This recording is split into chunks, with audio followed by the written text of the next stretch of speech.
Howdy. Everything sounding okay? Everything's sounding okay to me. I think everything's coming through clear. Good. We're we're on the before thing for the live stream right now. Good. I'm gonna pull it up. So I Another think tab right real now quick. Jack can see us because I'm fairly certain We he's might- the only one that would be. We might just pander to Jack for a bit because it's like Yeah. I might do another plug. I was just about to post something on Snap. I wanted us to be live when I did it so that people could just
I'm experiencing a lot of buffering.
Have you heard anything from Boris? Nothing. I think we should just start. I say we wait till 7, maybe. That's too long. I say we wait till maybe 5 till at the latest, and we just go for it. Because he will show eventually. Because as soon as he realizes it's live, he'll be like, "Oh, I forgot." Right. But I'm gonna make another plug. Make another plug real quick. yeah, A lot of buffering on my end. I don't know what that's about. I have no clue why there's so much buffering. Because literally, it's just a screen. It might. Oh, wait. It might be this. The music. There's something in the background? The music. You That should I had. cut. What? I see. I'm gonna do another plug real quick. Okay. Hey everybody, it's me Brady. I'm live right now with Aaron Fish. He's hosting the stream on his channel. We're gonna have the famous Boris Sitnikoff on. So if you want to stop in and ask a few questions in the chat, we'd really appreciate that. See you soon.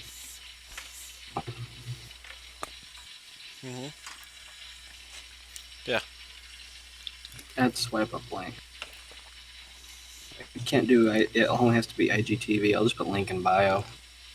I think I'll if anybody's in the stream that has any questions for us right now, feel free to ask. Yeah, please start because we'll need something to go off of when we kick off the show. Yeah, or if you just have any questions for us specifically right now, or yeah, we're always open to hear more. Or if you're like Gerald and just want to show your love, I would love that.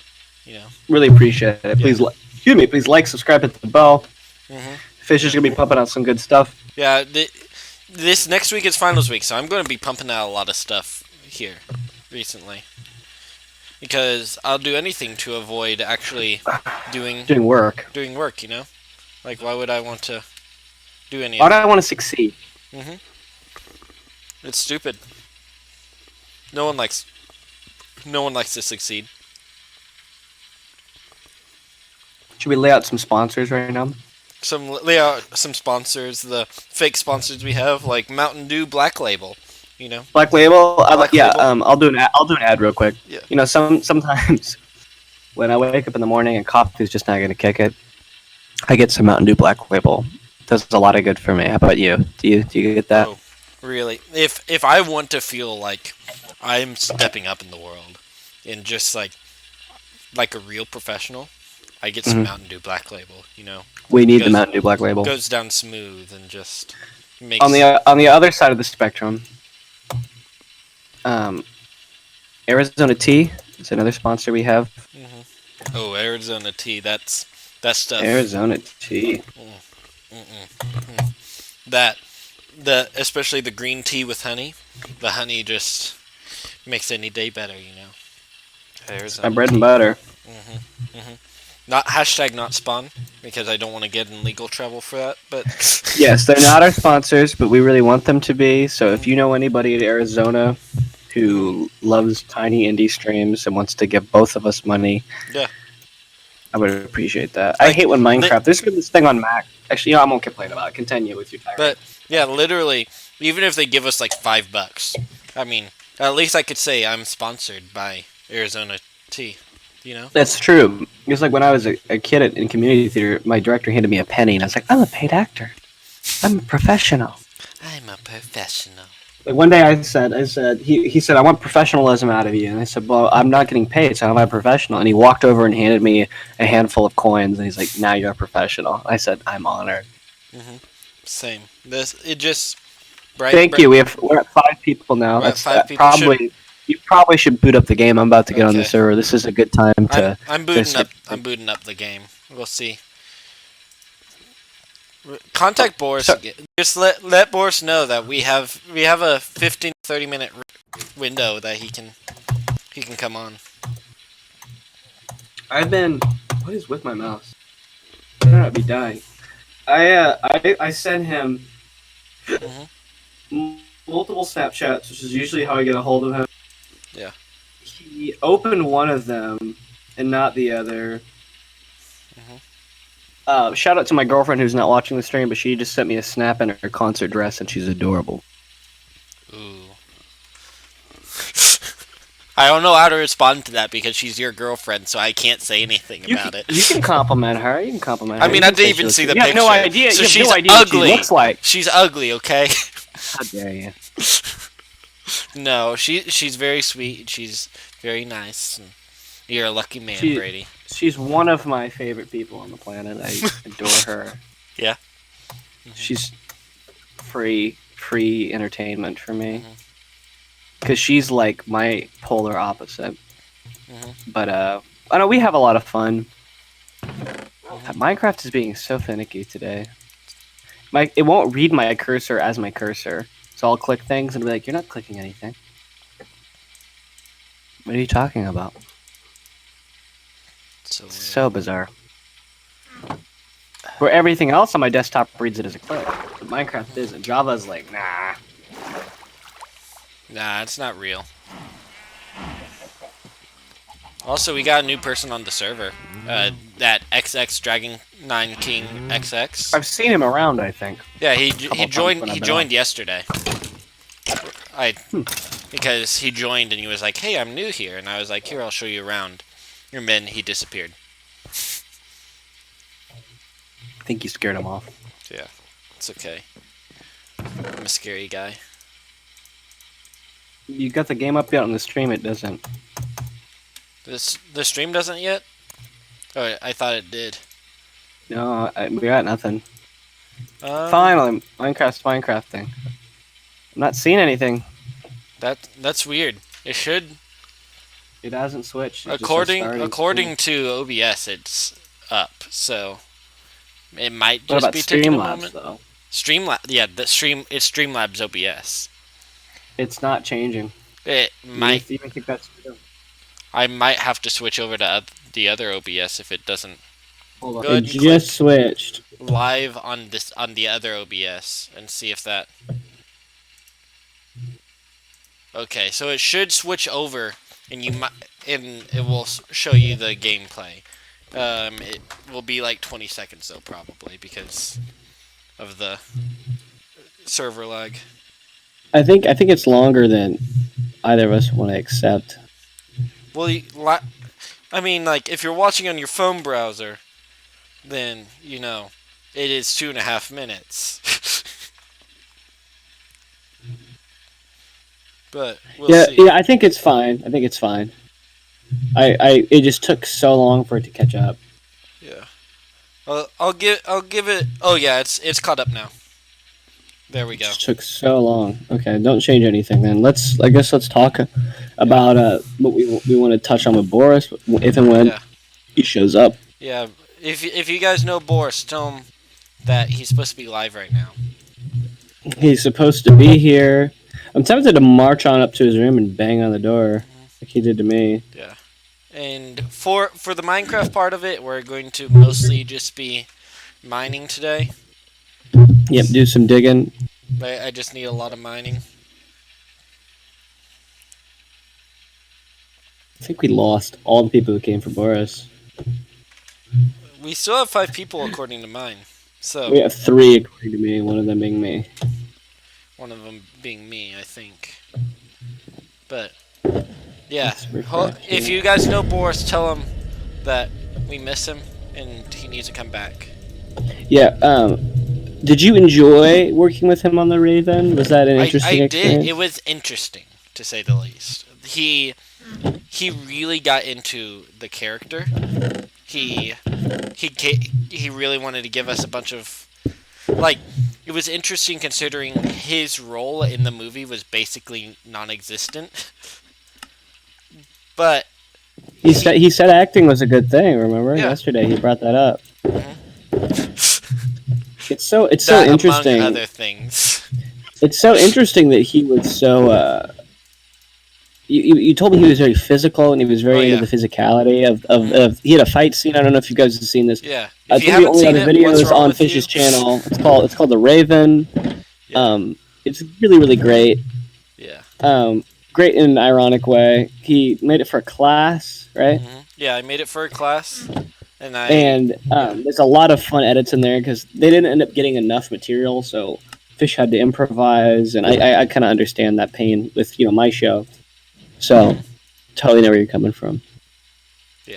But How long in total did that take to shoot it? By the way, I was to curious. shoot it or to edit? Just to shoot, like Just to how shoot. long ago was the footage created? Well, how long ago? Some of the footage we made like a month and a half ago, and some of the footage we got literally the day before we left for Thanksgiving break.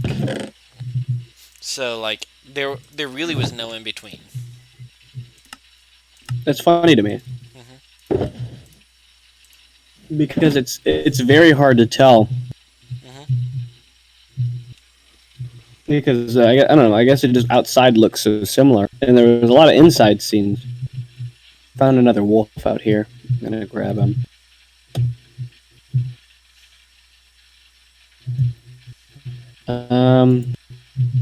I feel like we're kind of burnt out after how eventful last night was. So Well, we should probably just reflect on the fallout of last night, really, right?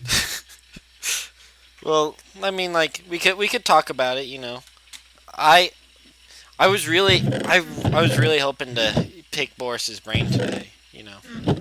See, because I wanted to know what he thought about last night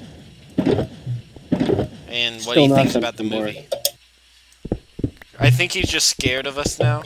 We threatened him in I his don't- masculinity. I don't think he's scared. I think something is gonna happen along the lines of, like I said, he's gonna go, "Oh no," and then realize, I don't know, he's gonna go to Encore or something, or he's not gonna realize. He'll come back from Encore and go, "Wait, what?" I mean, if he doesn't show up, then we'll try to find something else to do instead. If not, that's totally fine. Like Yeah. we can just keep talking. Just another stream. Like Mm, we could get another sponsor. another. What's the other sponsor? Chick-fil-A. Yes, Chick-fil-A. It's the Lord's chicken. It was funny to me that a lot of my gay friends go in tirades about how awful Chick-fil-A is, and they don't realize that those Chick-fil-A's, it was isolated incidents. Yeah. Like where a lot of these, they were found donating to these anti-gay organizations and stuff. Also, a lot of them are really over exaggerated too. Yeah, well, honestly, what's the sensationalist story here? You know, Yeah, like what's going to get you the best? And I do think Boris was on the money with talking about that. How the news kind of, I wouldn't say something as cliche as fraudulent or as fake. They yeah, just like to play up things to get more the sensationalist view. hmm yeah. And Like, and there's nothing inherently wrong with that. It's just when everything becomes that, it's very hard to discern what is true and what is not true. hmm You know. and I feel the same way. Like, I like Boris could have got a little bit more heated, but like, you can't pretend like they're like everything the news gives you is complete truth because like they have to sell ads or they have to sell you on watching it, and It's true. It's it's totally more true. interesting to watch something that is about something super controversial than to be like, yeah, Chick-fil-A is doing these good things. No one cares about that, and it's like, it sounds sad, but it's true. No one cares about the good things that are going on. Yeah, I totally agree. Hmm It makes a lot more sense to go for what people Yeah. going to be, como se dice, um, hmm curious about. Yeah. I wouldn't say, in a way, It's kind the of stuff morbidly that people curious. are like, is this true? Yeah, we're at 5 now. That's great. Yeah. We're glad to have you guys all here. Yeah. Me and Fish, hashed this out last night trying to figure out what time to do this to see if we can get Boris on, and we've It, got nothing yet. yeah. It was. I've been trying to contact him hmm for about I'd say about an hour now, on and off, and I'm Yeah. getting nothing back. So I don't know if he forgot what time we agreed on, hmm or if his Although phone was dead. we did mention multiple times last night about That is, I'll give doing it him at that. 7. But granted, it's already past It's 7 at this point. 7, Yeah. right? And I think he would have at least seen the notification yet. I don't think he had. So hmm it's just going to be us for a little while. If we Yeah. can get him on by the end, that's great. If not, we'll just change the thumbnail Yeah, and do damage control. we'll change the title. The thumbnail doesn't have anything about Boris, so it should be Right, fine. sorry. That's what I meant. Yeah. That's what I meant. No worries. We'll find something else that is cool to tell you guys about. You know. Um, What? we both are really Yeah. I don't know what's going on. What are some of your? I know that you're thinking about reviving your YouTube channel. What are some of the things that Some you of the feel? strategies. Yeah, feel some of the strategies that you think you're going to take to get to You want to know my evil plan for real? revitalize it. Hold on. He's on Discord. He's on He's Discord. he's trying to call me. Okay. I'm gonna open up the room for him. Okay. Yeah, I think you have the ability to open up the room. If not, I can go through. I'm a master girl, so I should be able to. Yeah. How do I invite? Is it invite only? I forget what I selected, but I know that he's not allowed on it until one of us. Like, that sounds bad. I don't mean it as he's not allowed on it. I mean it as Mission. like, How do I? Is it invite only? if it's not invite only, then you could probably change it. Right now, it's where everyone, like, the access for at everyone says they cannot join it. So I don't know if that includes invites or not. So you might want to just change that. You want to just move to general? Yeah, we could Because probably you can do beat. that. That's way more simple. Yeah, I'll just move to general real quick.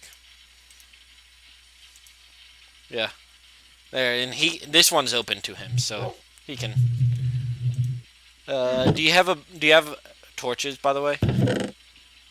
Yeah. let me hand them to you. I just told him to join general. We actually have Boris Sitnikoff live here. It's on mobile. We have Boris Sitnikoff joining us live from his mobile phone. Oh, Boris, is that you? Yo. Boris! Yes! Yes! The guest of honor. I'm so excited. We We've been stalling for you. we we have a segmented amount of time for you. We were hoping to get you in for a little bit. Neat. Neat. Yeah, Are you guys live exciting. right now? Yes, We we're are live right now. now. Yeah. Yeah. Say hi. Cool. Say hi to the people. They can hear you. Hello, people. My faithful people. Hello. I love that you sound like the resonance is like a Ugandan person who like is doing his best to talk like very like transatlantic, like he's doesn't have an accent. Like, hello, people. I am an American. My people. I am American. I love how good you're at that voice, Do Boris. you know the way? It's fantastic. I am lost in Manhattan. Do Do you know the way, sir? So fun. So, I guess we can start off with a few questions. Air, do you Can we have start anything? off with an evil laugh contest? Go for it. Start. Set the standard, All right, Boris. here we go. Yeah. Here we go. This is the standard here. It sounds like Markiplier. I don't think there's any way either of us can beat that. But you go next, Brady. Give it a try. Give it a try. I can train you guys. I'm so embarrassed.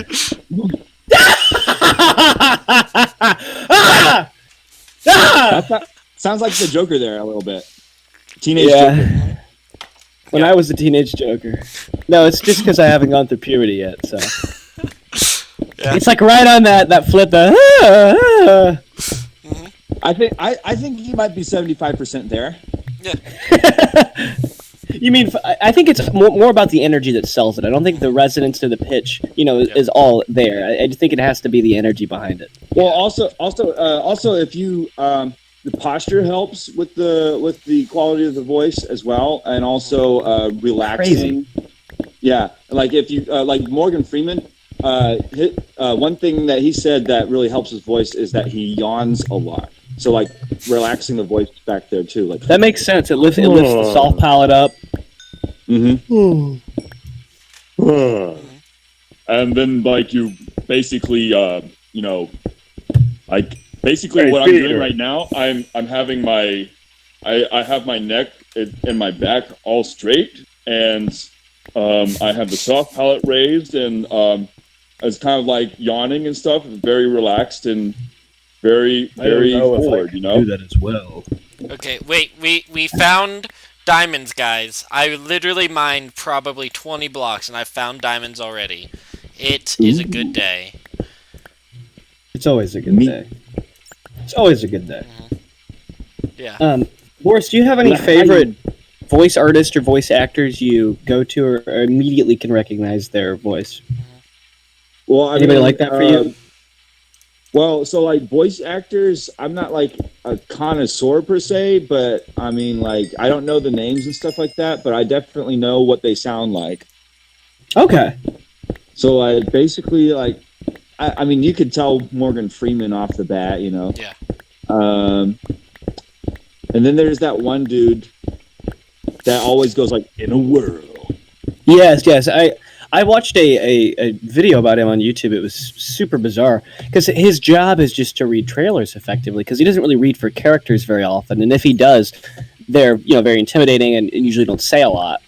So the poor guy doesn't end up like he gets a lot of work. I'm not saying that. Yeah. But he didn't really end up being any named people where you go, oh, I know that character from this thing, or I actually played. I actually Behind the watched a scenes. video where people were interviewing him, and he says they literally found him because they took the London Metro, and he was the guy who was talking on the. And they were like, "That guy's That's voice cool. is awesome." So they contacted the people in charge, and they were like, "Hey, can you give us his contacts?" And it was fun too because he wasn't doing a character voice. Yeah. He was just talking. Because that in a world is a character voice, but he already has kind of this raspy, low voice. In a world He's this. where Ugandans He's this. go to America and get lost. He's this good-looking black dude, and he's like No, I 50-something think he's a maybe white now. dude. He's The so person I'm talking talented. about is a white dude, actually. The in a world guy? Are you thinking of the Optimus Prime guy? What's his face? maybe because he did a lot of those trailers too. Like there's multiple people that do it. The guy I'm thinking of, he's younger. I think they started it before he came along, but his voice matched it so well that now he basically does it all. Yeah. Because what I don't like these days is that the commercials are overrun with like really wimpy voices. Yeah. Like buy our insurance, blah blah blah blah. It's like weird. That, I think people are trying to be more relatable. It's like, give me a tagline, Jarrett. Yeah, Cam, you can drop a wordy dirt. Give us a give me like a tagline, guys. Give me a brand. Fun, friendly, simple. Yeah, you kind of nailed the inflection. It's never an intimidating thing. It's always like fun, friendly, simple. Try this. Yeah, actually, it's never. Try this. Yeah, that I was thinking. I think I remember the guy that Boris is talking about. That he is the fastest talker in the world. Yeah. That's another he's guy, great. I think, but he's along the same lines too. We can go on about voice actors because that's one of my things. I've always wanted to voice act. Never got I obviously don't have an opportunity for that, but at least not yet. And I think it's super interesting. We could go on and on about that. I think we should steer it toward. So, Boris, to this point, you've seen The Raven, right? The short film that you were part of for their was it Faith in the MCU class? It's Faith. It's I'm trying to think of the technical. Faith in context. No, it's Christianity and the human experience in it. Okay. Like theology in the Marvel universe was like the subtitle. Yeah, it's so interesting. But so what are your thoughts? What's your review of this video? You effectively made a glorified cameo in. What are your thoughts? So for what, like, you guys spent literally $0, right? Yeah, I think we bought a cape. I think that is the only money that we spent. It's not bad for what it is, really. I wasn't crazy about it, but that's just because I've done crazier stuff on my show before. Yeah, but for the amount of time, I've definitely seen far worse school projects. Yes, but it's a good compliment, especially for the fact that I spent one day. I sat down, edited it, and had to come up with all the things for it. And so, like off the top of your head, all the things that felt a little bit off, I had to come up with things off the top of my head to fill in for it. And so, that's like I liked how you added the universal thing in the beginning, like the intro. Mm-hmm. Yeah, did you straight up rip that from YouTube? Yep. So I have 3 copyright claims on that. That is not one of them. Which is so strange to me because you straight up Jack's back. Hello, Jack. It's strange that you just straight up rip that, and that's not a copyright. It's weird because the system is very, very specific about music, but not so much about audio. Well, not so much about visuals. Yeah, it's very strange. Like they're like, I played like 3 seconds of a Will Smith song in one video. It was my first claim. I made a video about it. I don't think it's up anymore, but it's back when I did commentary stuff and.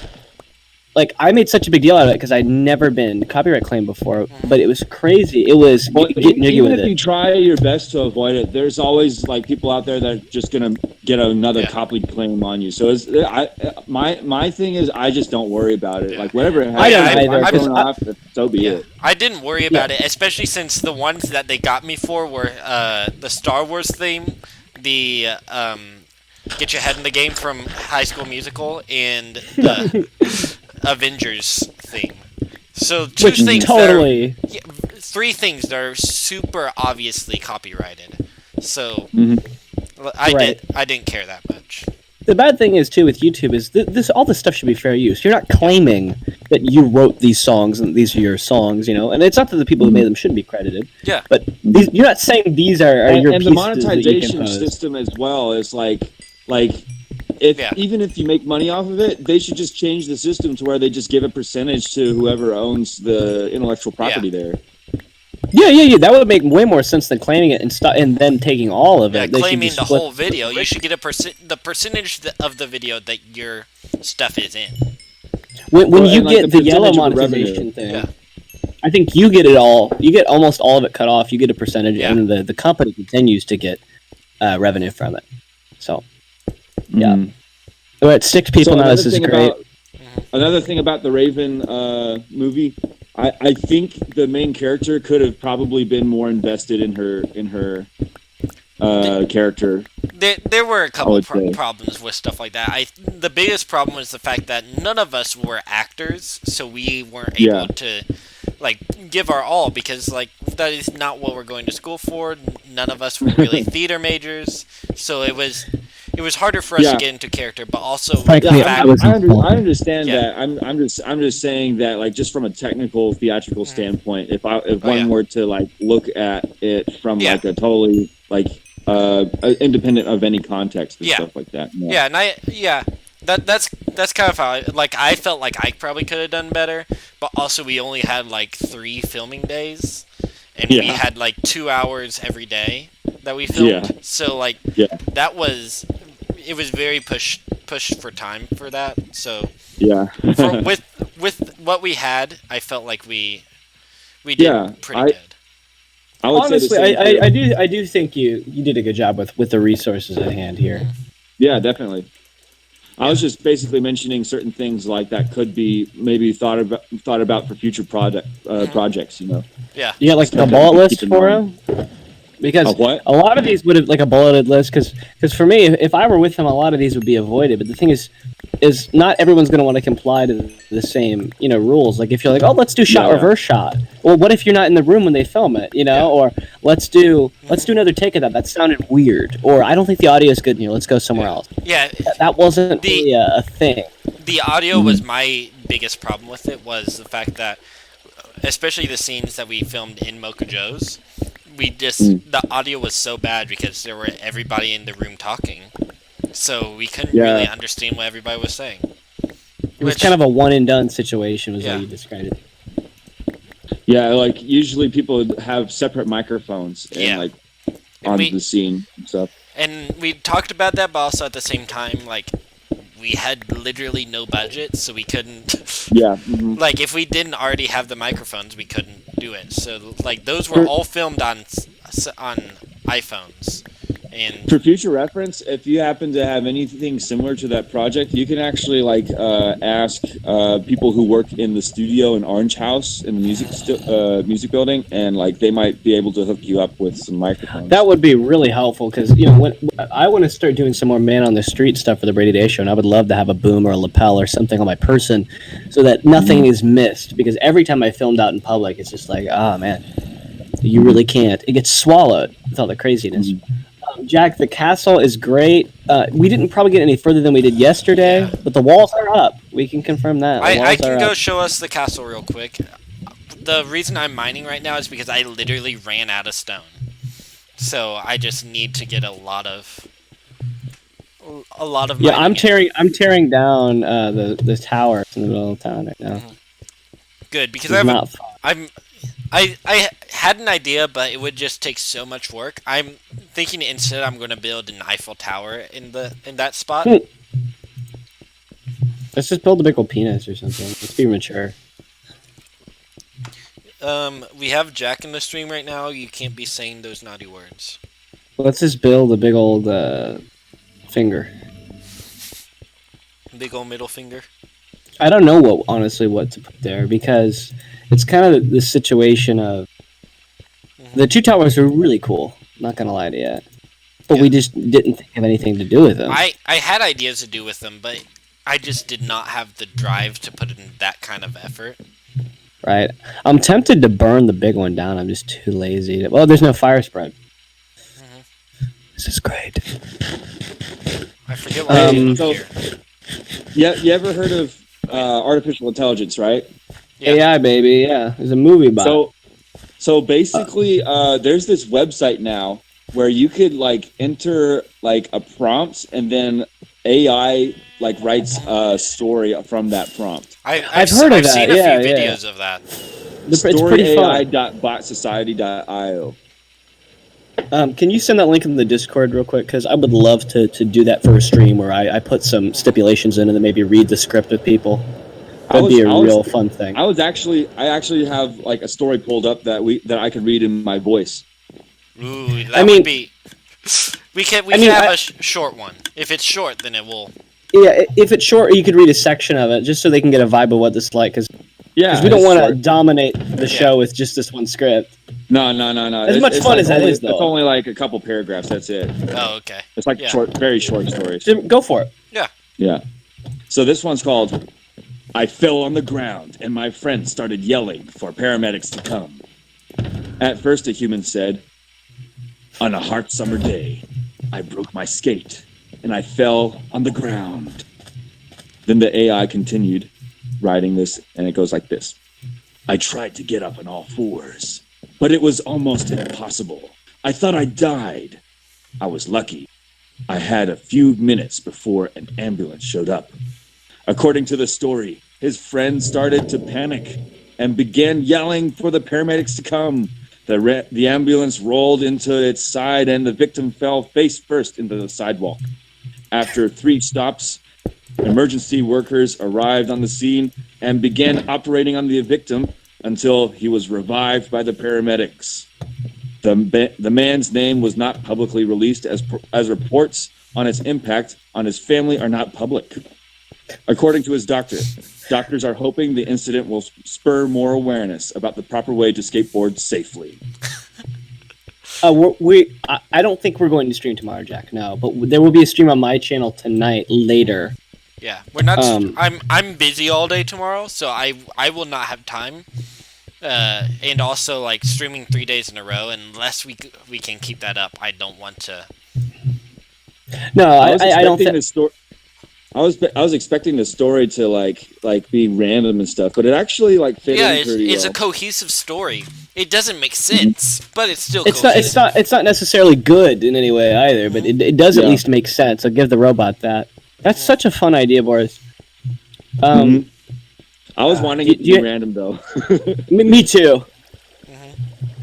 Do you have any other questions for Boris as we continue? Because I am blanking right now for topics. Now that this semester is basically over, how did you feel your semester at AU went? That's a pretty good question. Yeah. My semester at AU. Pretty good.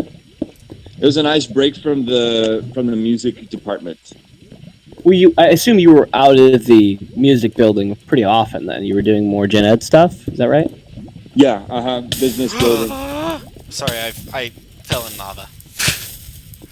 Oh, that sucks. But I actually had macroeconomics and principles of management, so I kind of like the baseline business stuff, business courses, yeah. And like macroeconomics, I actually liked that class a lot.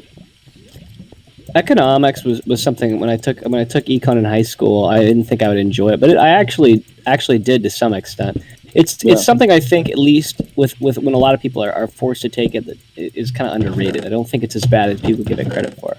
Well, so like when I took economics in high school, like it was just like I didn't care about it at all, and it was not really good quality like teaching anyway. Like it's a hard class to get right, you know. Yeah, because you have a lot of Marxist Keynesians out there that try to basically like get people to forget about the free market, you know.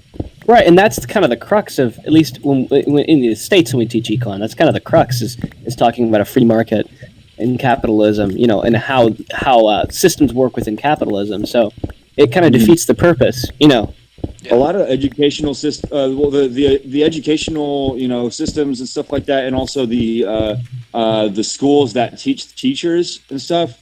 Most of them are converged into the left, mainly like with education programs and stuff like that. So like basically there is a disproportionate amount of people who would have leftist views when it comes to the economy, like that are teaching children in America. So it's like, and so it's like basically like the free market is the way to go, and that's like American values, you know, all the way and stuff like that. At the same time, you know, people still need to be watchful and like not just blindly believe what they're feeding kids in school these days. Of course.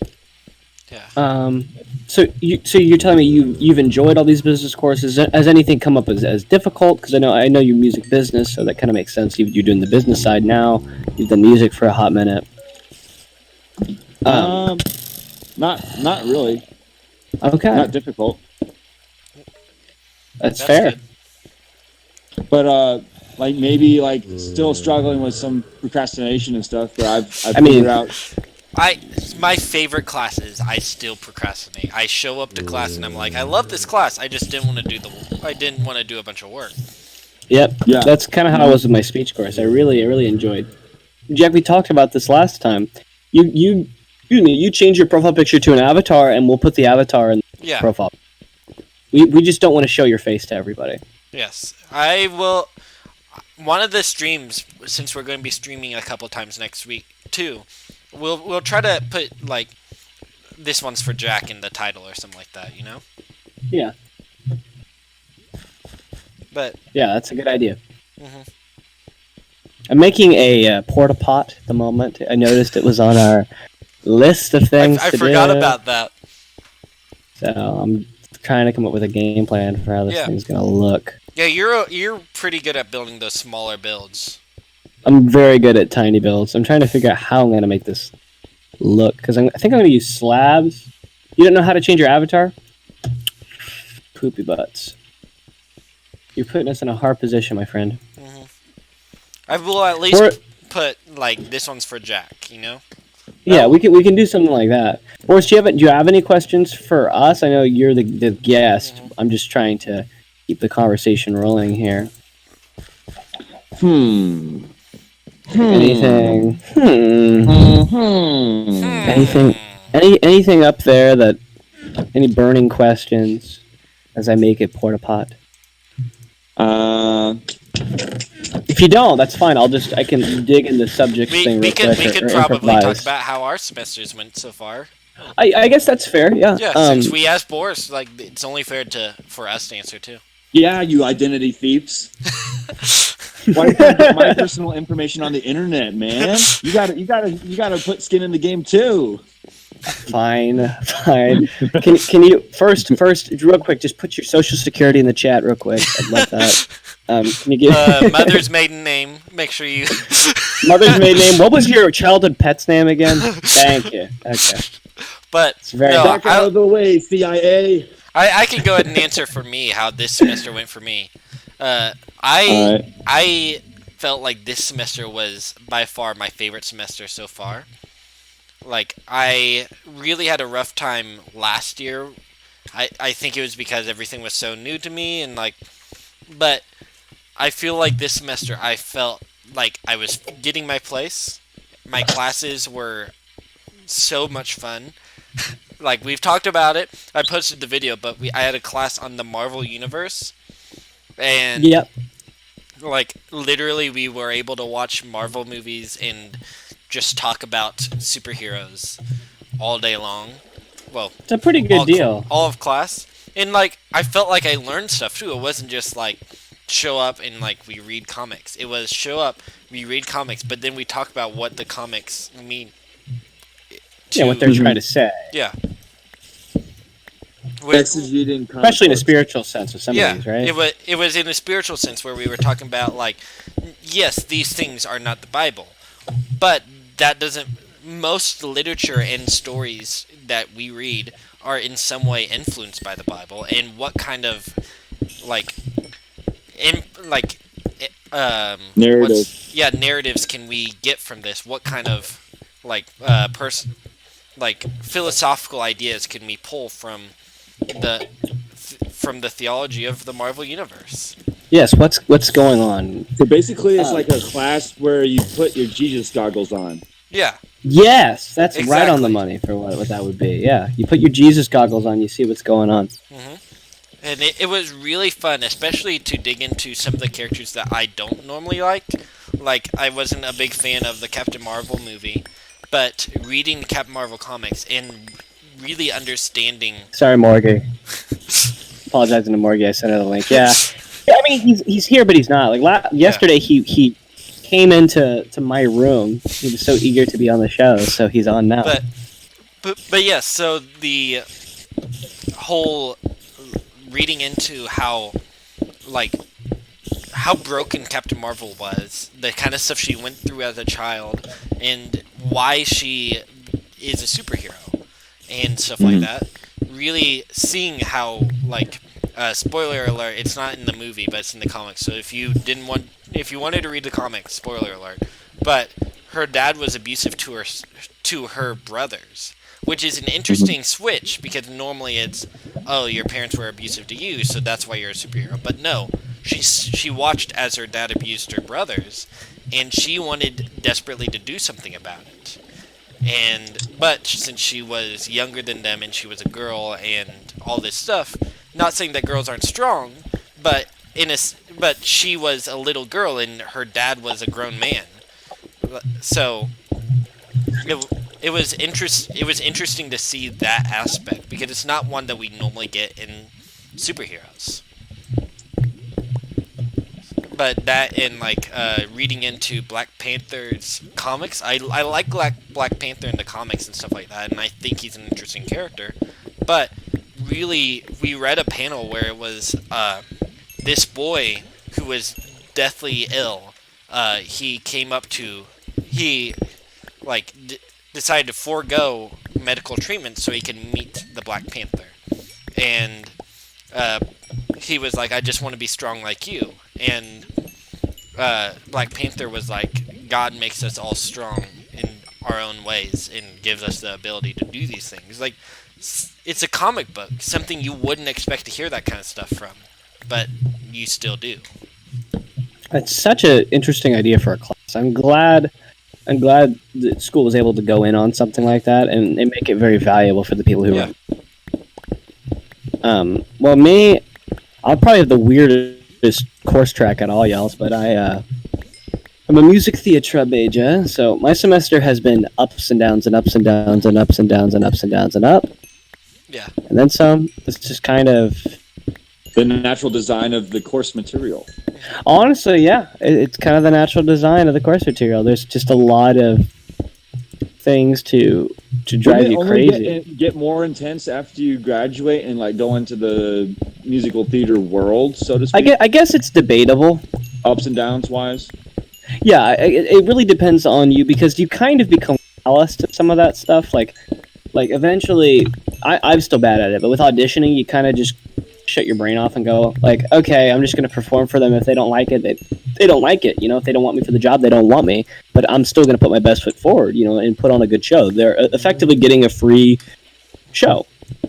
Yeah. And if they don't want me, that's fine. So you just kind of have to get into this callous mindset, and that was new for me. So strange I had to drop one of my courses, so my whole schedule became kind of pushed back later. My sleep cycle got to the point where I was going to bed much later and waking up much later. And that's going to be weird when I have 18 credit hours going from like how many I had last semester, which was enough, but was still kind of strange. I have to now basically go back to how I was freshman year, and I have to have earlier classes and then wake up at a certain time. And that's no biggie at all, but it's just very different. I'd say my biggest challenge has been balancing time and not feeling like I'm burnt out. I always feel like there's something next. There's something else I have to do. It really, the past few days, when I was finishing up, it really prevented me from resting. I always felt like I had so much. We found more diamonds, boys. Yeah. Bing, bing, bong, bong. I'll figure out how many we have so far from this one mining trip, because... Jack, I wanted to thank you for calling Fish a superhero, because he's not looking at the chat. Oh, but yes, he is a superhero at Minecraft. That I feel so honored. My whole life I've wanted to be a superhero, so knowing that there's somebody out there that thinks I'm a superhero. You know that when I was in elementary school, I made my own comic books. You did? What were they about? Basically superheroes that I came up with. Mm-hmm. So like, give me some names here. I started in first grade, and so like the first superhero that I ever came up with, his name is Rainbow Color Man, and this was before I knew anything about gay stuff at all. Like that doesn't matter. So, it's still fun no matter what. Thought, like cool, like yeah, hey, he looks like a rainbow. Mm-hmm. God's promises, laser beams. I want to read this now. Is there a copy? He had two sidekicks. Mm-hmm. One of them, his name it was the Shadow, and he was literally just a silhouette humanoid figure, and he was the easiest to draw. And then the other one was King Cobra. Ooh. I like King Cobra was a humanoid regular person, but with a cobra head, and he could talk to animals, kind of like Aquaman, but for animals. And then the Shadow, he can shapeshift and stuff like that. Did these characters cross over? Were they a team, or were these all just isolated? They're a team. Okay. So they had a connected universe. Yeah, and I made a couple issues, and each one of them was just one story arc, and it was just some bad guy is taking over the bank or something like that, and then they go over to the bank and beat him up and put him in jail. Yeah, and that's it. I mean, and it was the same story arc for each issue. I kind of did the same thing. But my superheroes, I don't even remember the names. I think it was like something generic, like Flame Guy. But I made comic books when I was like kindergarten, first grade, and I thought it was so cool doing it. Yeah, me too. Like I even drew pictures of myself on a newspaper that I drew, and it was like Boris Sitnikoff, famous comic book artist. That's so cool. I did that too. I did that on crack. I didn't end up doing a lot of comics. I did have one comic series about a Stickman. It's literally just called Stickman, and I'd get like. You used to struggle with crack. No, I mean, I did the whole creative thing. Yeah, come back later, Jack. If you step out, you need to step out. Yeah. I did the whole creative thing. I've always been that way, kid. But I went to Wackadooville. I wrote like book series. They would be on printer paper. I would draw like every single page. I had Jake the Flying Monkey was one of my characters. He was based on one of my stuffed animals I had. Okay. And then I did a series with Stickman, which was a comic book series where I would write stuff in the panels and jokes and slapstick. It was very much in line with like me now, but it was a lot of low random stuff because I was like 12 and I thought, well, I'm much younger than that. I was like 9 or 10, so I thought saying like I like pie was like a killer zinger. So like that would be like the punchline. That was such a killer zinger for me when I was in like 5th grade too. I thought I like pie. I used to say that in 3rd grade. I thought my elementary school girlfriend used to say I like pie to her, and she went, "You're so weird." Thought I was so funny. They naturally resonate to that pickup line. I mean, who doesn't like pie? Yeah. I mean, let's be honest here. What man does not like pie? I'm not crazy about pie, but if there's good pie, I'll eat the pie. I like peanut butter pie. I like apple pie. There's pies galore here. Any pecan pie fans? I'm not crazy about pecan pie. A lot of people are. I commend you guys that your minds are not in the gutter. Oh, I know what pie you're referring to. I guess Jack's gone, so we could say it, but I totally understand. How do you? Maybe Jack is. He's gone. He said, "Can I leave and come back in a little?" And I said, "Yeah, it's okay." Okay, and there's 5 people, and there were 6 before. So you tell me what's more likely. Someone else left? I think somebody else left. You know. If you say so. No. Are you referring to a cream pie, Mister? Is that what you're saying? No, just pie. Your favorite pie? Okay.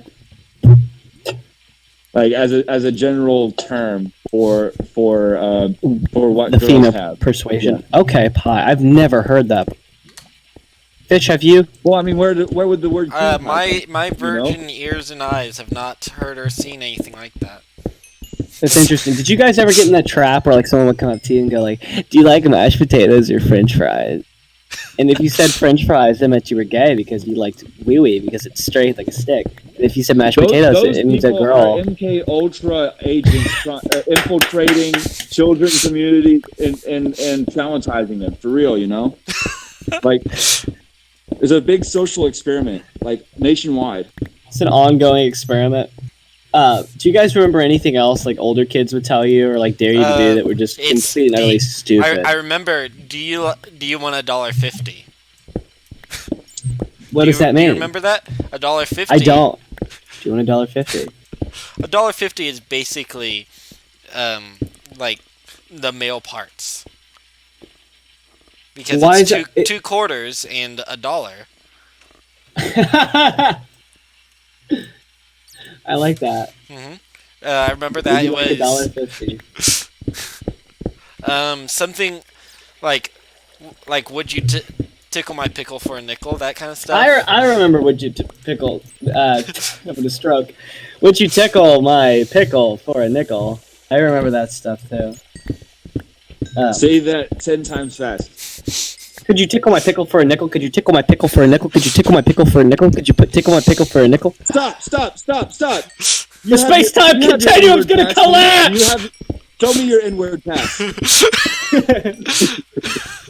I hated those too. Did you ever have guys who are like, say Bernie Gers? And like, they would like set you up to say racist things. That always killed me. Yeah, so basically, like those kinds of things, you know, like they're trying, like MK Ultra mind control slaves are trying to like use shame to manipulate the public into like basically stigmatizing like certain things and stuff where people don't speak their mind, right? Yeah, That makes sense. Like basically the mental habits and stuff, you know, of trying to say, oh no, is someone gonna sexualize this? Blah blah blah. Like they're trying to get people into that trap to where like they end up like stifled in their communication rather than just not worrying about it and just surrounding themselves with people that they know will understand them. It's interesting that a lot of that stuff you run into is by annoying kids. Jack is back. Jack's back. I know he's back. You did not say anything, so I just wanted everybody to know it's okay. Jack's back. I was gonna say something along the lines of like, it's kind of strange that like those kind of like mental jokes are done by like kids. You know what I mean? Like they had to have heard that from someone older. Yeah. Like they totally I had a friend who everything like he was basically teaching everybody else in the school things like that, but everything he learned was from his older brother. And it's just like a long cycle like that. A cycle of abuse. Yes, break the cycle. Yeah, make a record player in Minecraft for me. What? When you come back, make a record player. We have records. Oh, okay. Yeah, I found more diamonds. And you have diamonds, so that makes totally means you can. This was a big one. 19 diamonds from that one. So let's add one vein. Yeah, one vein. Because I have fortune. So it was the only porta pot project. 8 ores. Did not end up well, by the way. My porta pot does not look good. Jeez, I trusted you with the porta pot. I just got an idea. What's your idea?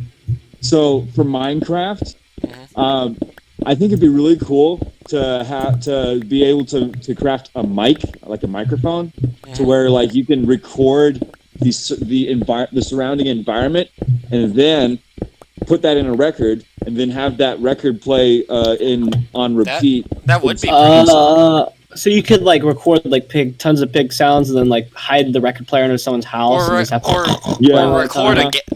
like zombies or gas, and just hide the record player in their house. Freak them out. Yeah, that would be very cool. Right? I would definitely do that. Or a creeper hiss. Oh just have that constantly playing. Like. Or they walk over a pressure plate, they hear the hiss. Oh, redstone, baby. Yeah, that would be cool. Oh yeah.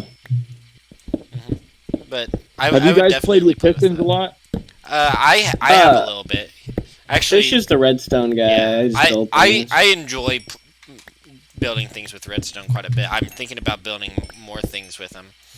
Back in my day, I was like I had a server, like a private server with a friend of mine, and we experimented with redstone a lot, and my friend experimented more than I did, but he was able to make hidden doors.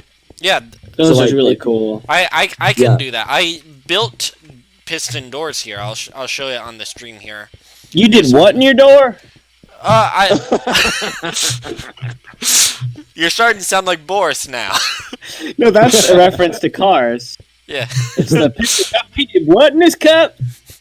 It's in a children's flick, everybody. I'm in Hillbilly Hell! Love that movie, dude. Oh no, Jack! Oh no, if you can't leave us. Jack! But here, I built some doors in our little cave here. So here's this thing. You click that and it opens. Charge that iPad. Like that. I have some better redstone things elsewhere, on a different server, but I like it here. I actually played with note blocks too. I was able to make the song Megalovania. Yeah, That sounds like. Yeah, that's Megalovania. Yeah. No, that's Sans' theme. Yeah, it's called Megalovania. It's called Megalovania. Okay. Yeah. Name of Sans' theme. Yeah. All right. That's... I knew it as Megalovania before I knew it was theme in Undertale. I almost said Overtale. Never heard of that game. Mm-hmm. But is there Overtale now? No, there was a sequel though. Deltarune. Yeah, Deltarune, right? which is literally just they swapped the letters around for Undertale expansion. Yeah. What's I gonna say? So Boris, what kind of games, either on PC or console, what were your go-tos? Are there still games you do play? So I grew up. You knew Gmod. Yeah, I did Gmod for a while. Okay. So I grew up as a Nintendo person, and then I got into PC games. One of my friends in high school showed me Team Fortress 2, and that was when free-to-play games were like a new thing, and I was like, whoa, free-to-play? That's a really good game, too. So it's like, I jumped in on that, played a lot of TF2. I amassed around 3,000 hours within less than a year. It's a great game. I mean, I don't blame you. Mm-hmm. My go-to class was the Demo Man with the sticky jumper. Not the regular sticky grenade launcher, but the sticky jumper, where it doesn't do any damage, but it launches you.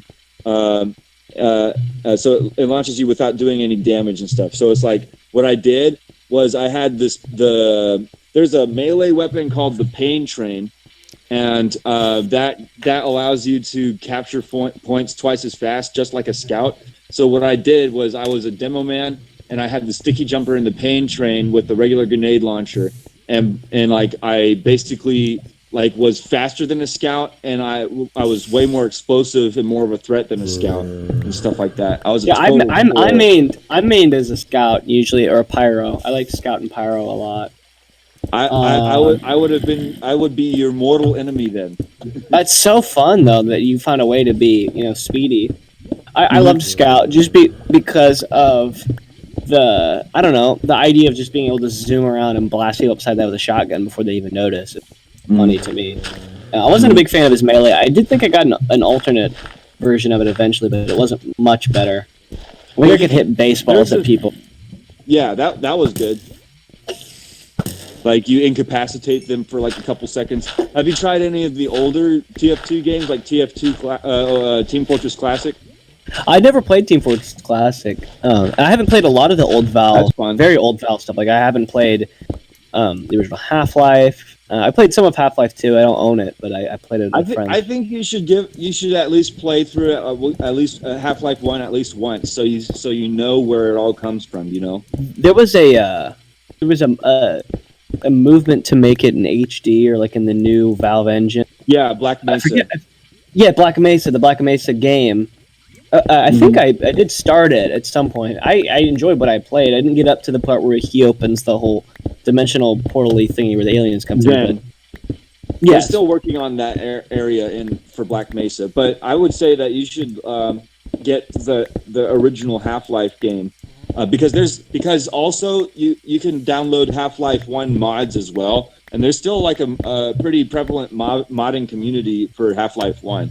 And that's good because that's how Gmod came around. You know, when the second Half-Life came out, I adore Gmod. That's my favorite thing that was in the Valve engine. Period. Just because of the infinite possibilities and just the whole sandbox idea. Bye, Jag. We're gonna miss you, kid.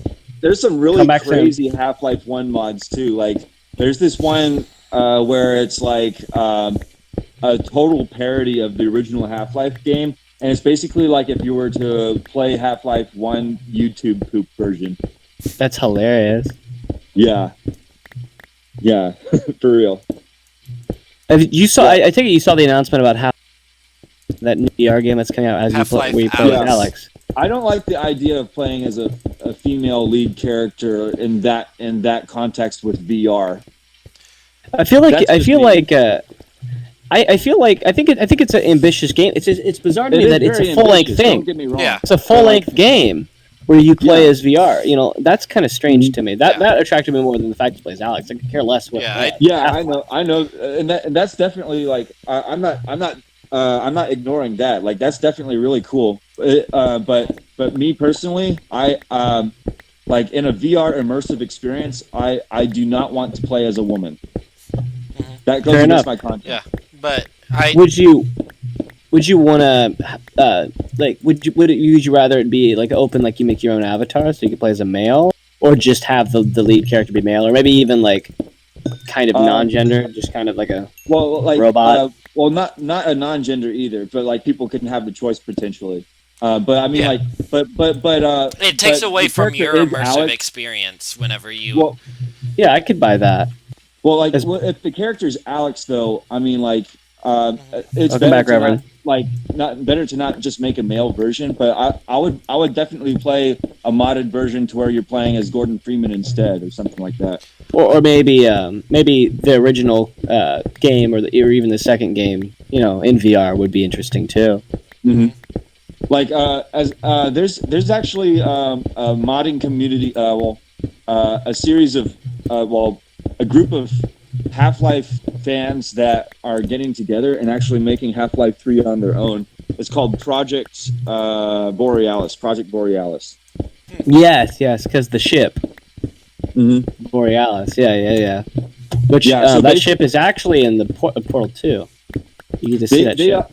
They actually found so like the guy who wrote for Half-Life, like the story writer, they found some cryptic posts that Half-Life fans that he posted that Half-Life fans found to be very telling, and and they were able to crack the code and get like the actual story that they were aiming to have for Half-Life 3. Super interesting.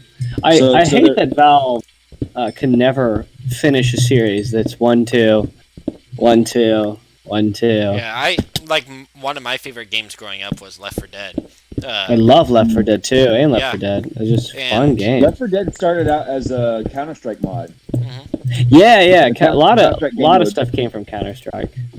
Yeah, so like the whole business model of like amplifying the modding community, so basically like Valve sees these certain stuff going on in the modding community, and then they spread it to a larger scale. I think that they should keep that business model. They should still listen to the modding community. I mean, like they're kind of doing that still with Steam Greenlight and stuff, or like whatever they have in place of that. But like they need to be more committed to like the really good ideas that they find. You know, not just like haphazardly like screw people over. You know, right? They were picking random ideas or seemingly random ideas. Why? They chose this project over another one. Part of that is because their corporate structure in Valve is they try to make it a non-hierarchical corporate structure to where people can just form their own groups based off of who's interested at the time and working in different things.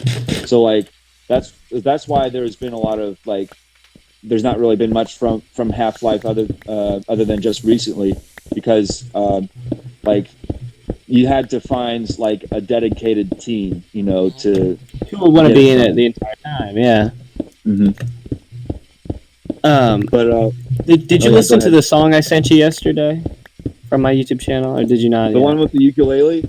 Yeah. Did you like it? It was all right. Yeah, it was good.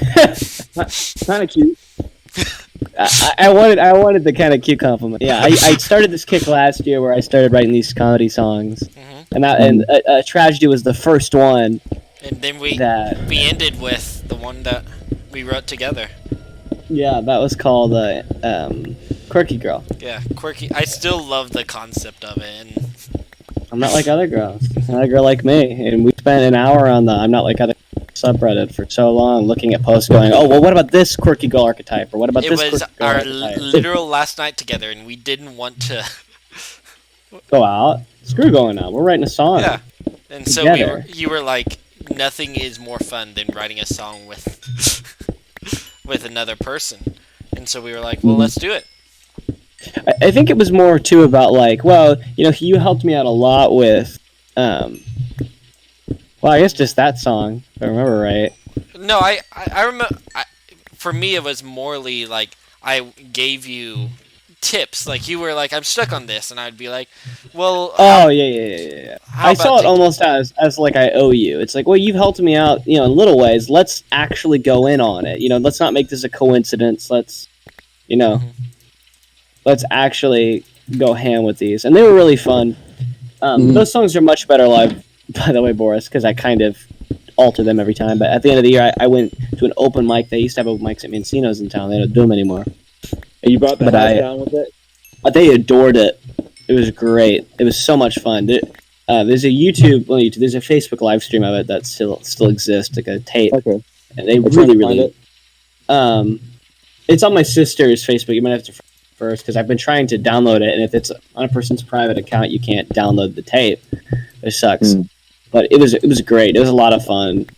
And I want to do that again at some point. My songwriting has kind of been on hold because of all the craziness that was this year.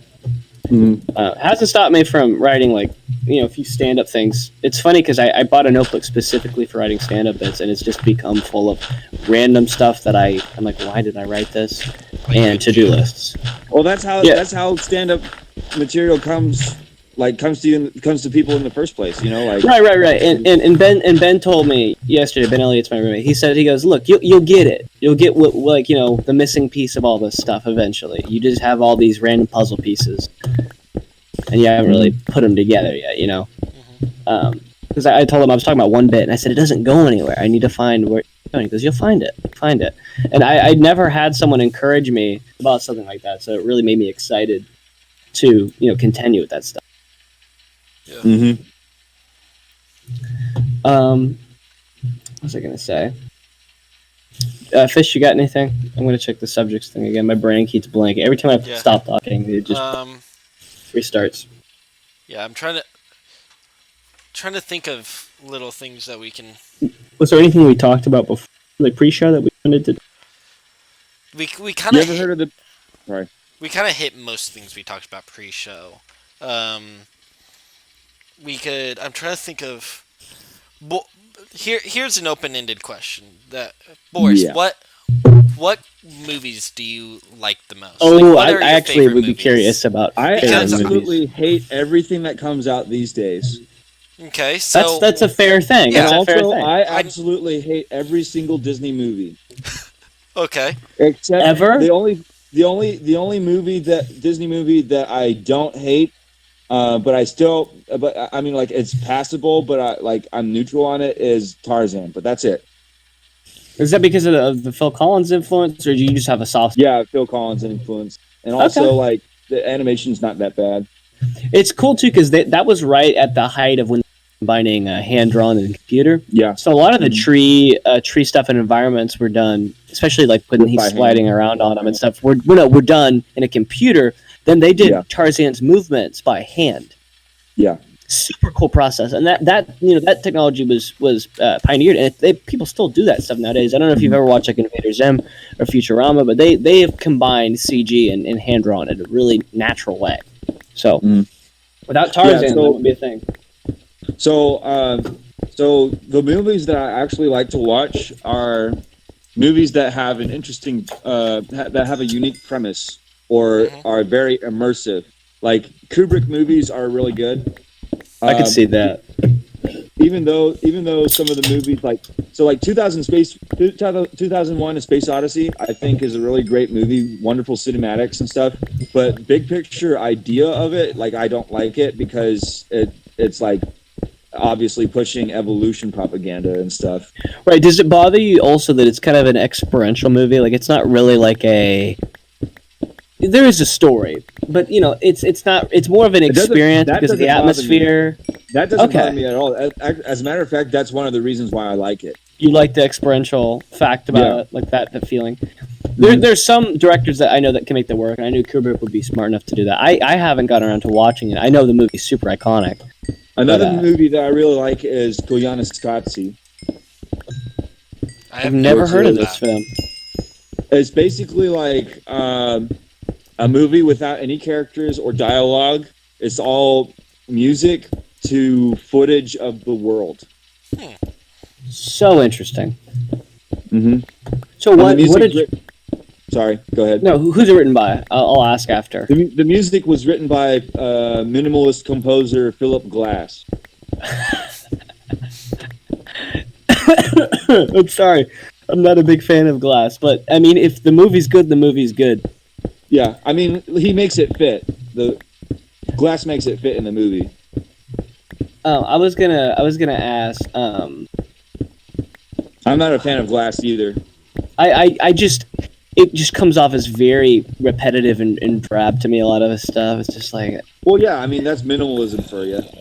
Right, and I know a lot of minimalist music artists. That's kind of day one, but that in itself drives me batty. Me and my roommate watched a opera he wrote called Einstein on the Beach. That is like medieval torture. Mm-hmm. It's like a 5-hour show where the doors are open the entire time, so you can leave, you can go to the bathroom, you can come back, and there's just these surrealist scenes that you're just supposed to derive some symbolic meaning from. It's very strange. The vain repetitions and stuff like that, I don't like either and stuff conceptually, mainly because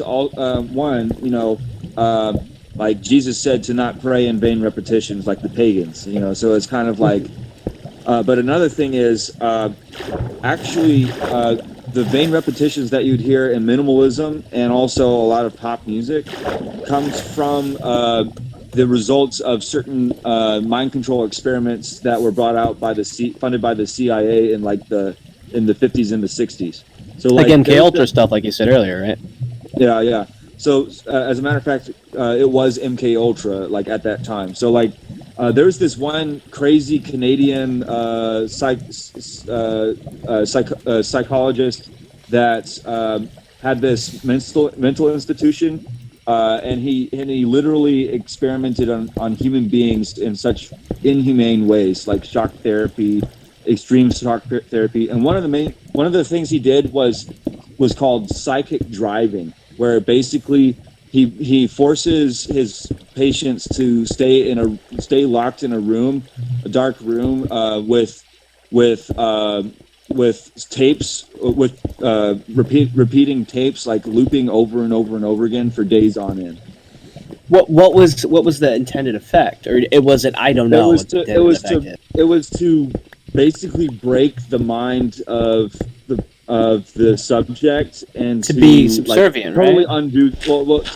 to totally undo their minds, basically. To where afterwards, like in combination with a bunch of psychedelic drugs, a lot of patients had permanent damage with their memory. They didn't know who they were anymore. They didn't know their family anymore. It was absolutely dehumanizing. Like that is metal. Like why would you go about something like that? You got anything, Fish? I'm just soaking it all in here. This is bizarrely interesting. This rabbit. I wouldn't even say rabbit hole. Well, I mean, this is an opposite of a rabbit hole because the truth, gets you out of the rabbit hole, Right. So it's like we're coming into the surface now. Well, yeah. So basically, like the reason why the CIA is incentivized and the government world system and stuff is incentivized into such abuse is one, it's like the easy route to get control over a population is by force, and also two to because like when they broke the subjects' minds, they split their personalities into like sometimes even hundreds and thousands of different personalities, to where they're able to carry out experiments on on one person, and then see how it would apply to a whole entire population. So crazy. Social engineering and everything. Yeah. You ever hear about that prison experiment? It was called the Stanford prison experiment, where they took. Oh yeah, I know what you're talking about. That stuff really haunts me. Mm-hmm. That it shows. We had to do a study on that in my English class senior year of high school. Me and Ben have talked about this a few times, about how humans are like, you change the conditions, we're like 5 steps from animals. You know what I mean? Mm-hmm. Like just turning our backs on each other and totally. It's just crazy. It's just crazy how rooted that is, and how we were created. And I think that Stanford prison experiment really shows that, because like it was, the whole idea was like, it's these. Correct me if I'm wrong.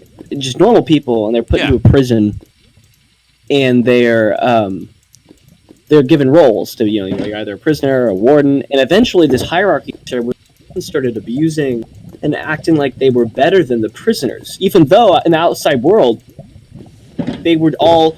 I think they were all around there. I think it was all men around the same age too. Yeah, they were all men. Same demographic, same socioeconomic deal. Yeah, they all were. These white men. They were literally doing it as college students to get money.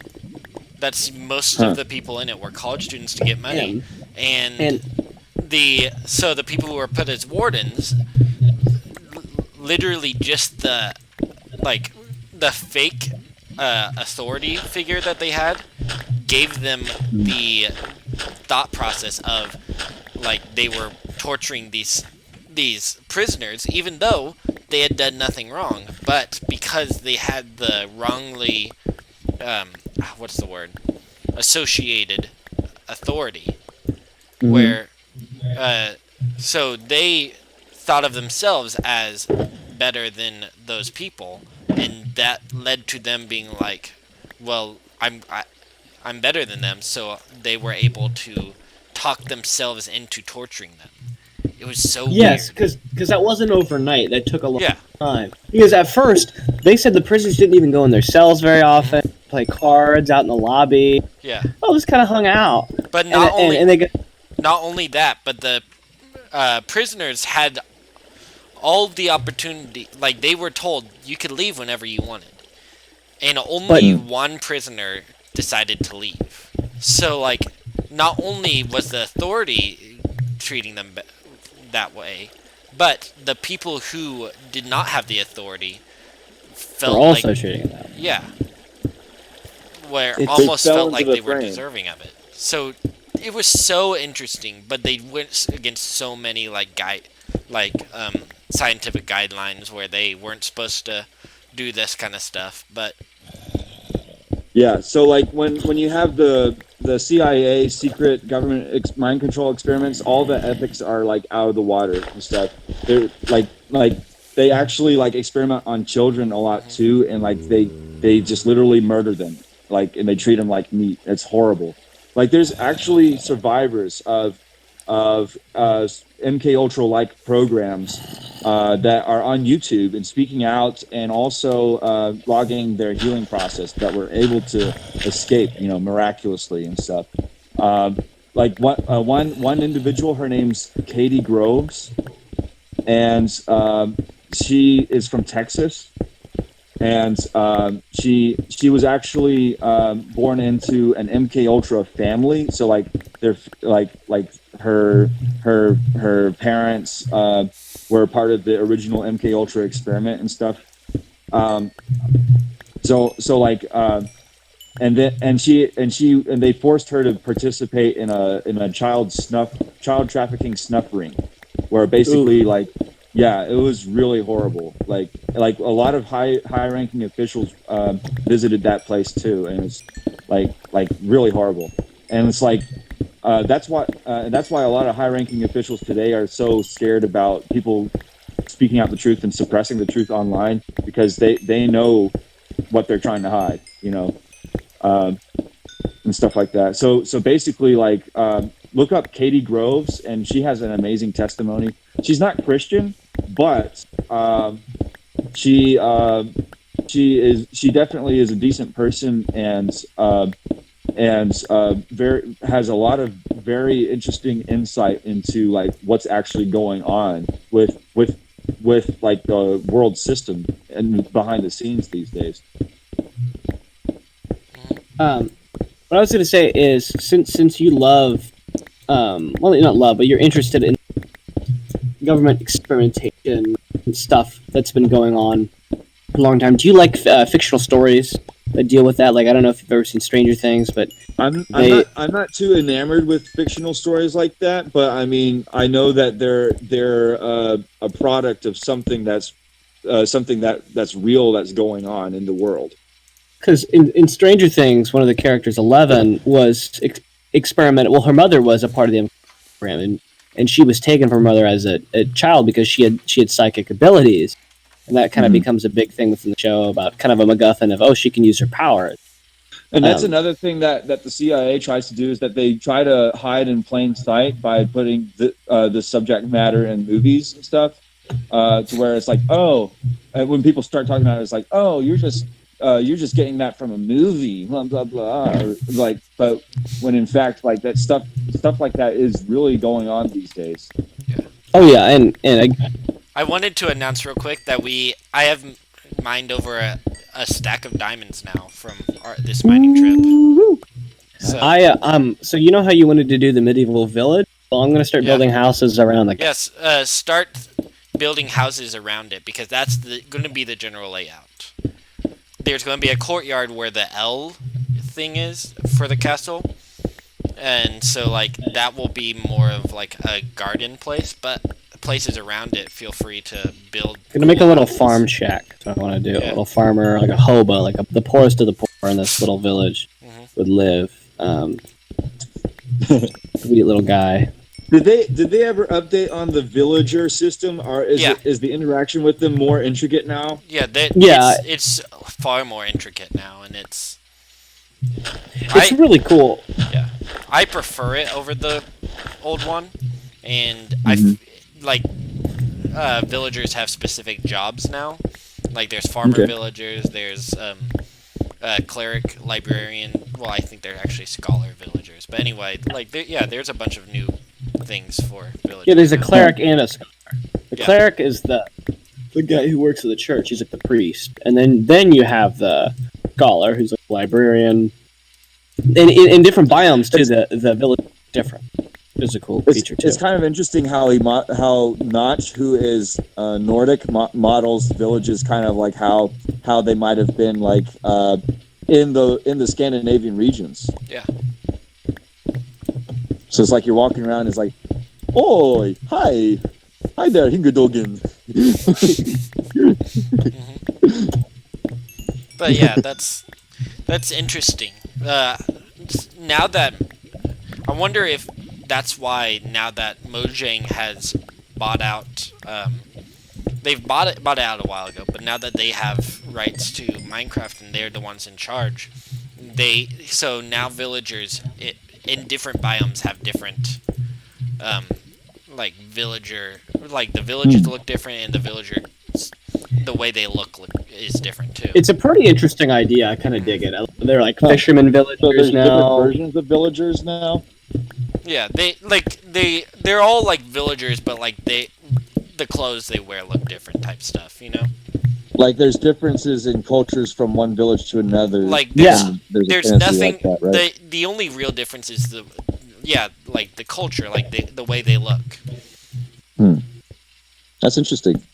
It's a really cool idea.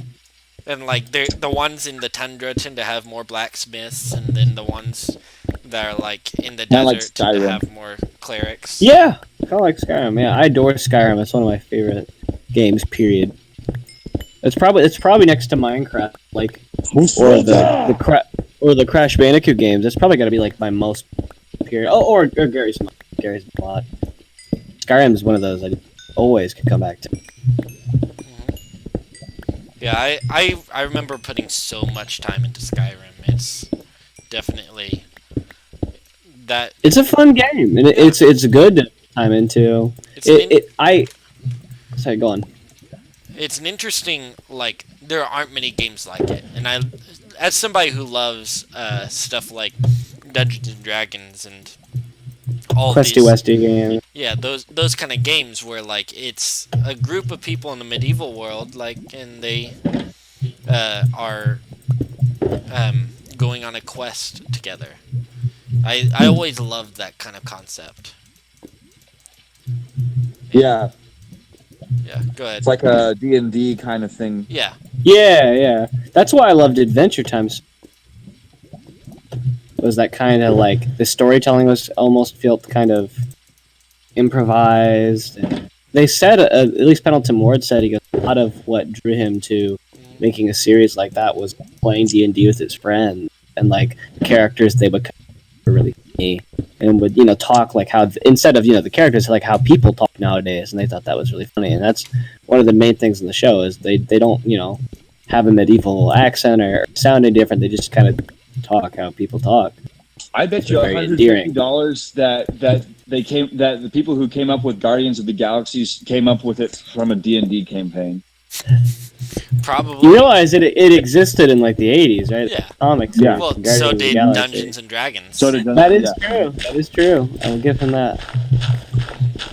But probably, if nothing else, like they were making up the Heavily. story together. And Heavily improvised. Well, I mean, through D&D, I would say. yeah. well, it's interesting. Like D&D was inspired by Lord of the Rings, so and like all this stuff, and so really, I guess you could argue that like J.R. Tolkien's kind of the granddaddy of all this stuff, right? Of comic books. and most of what he took was actually from the Bible.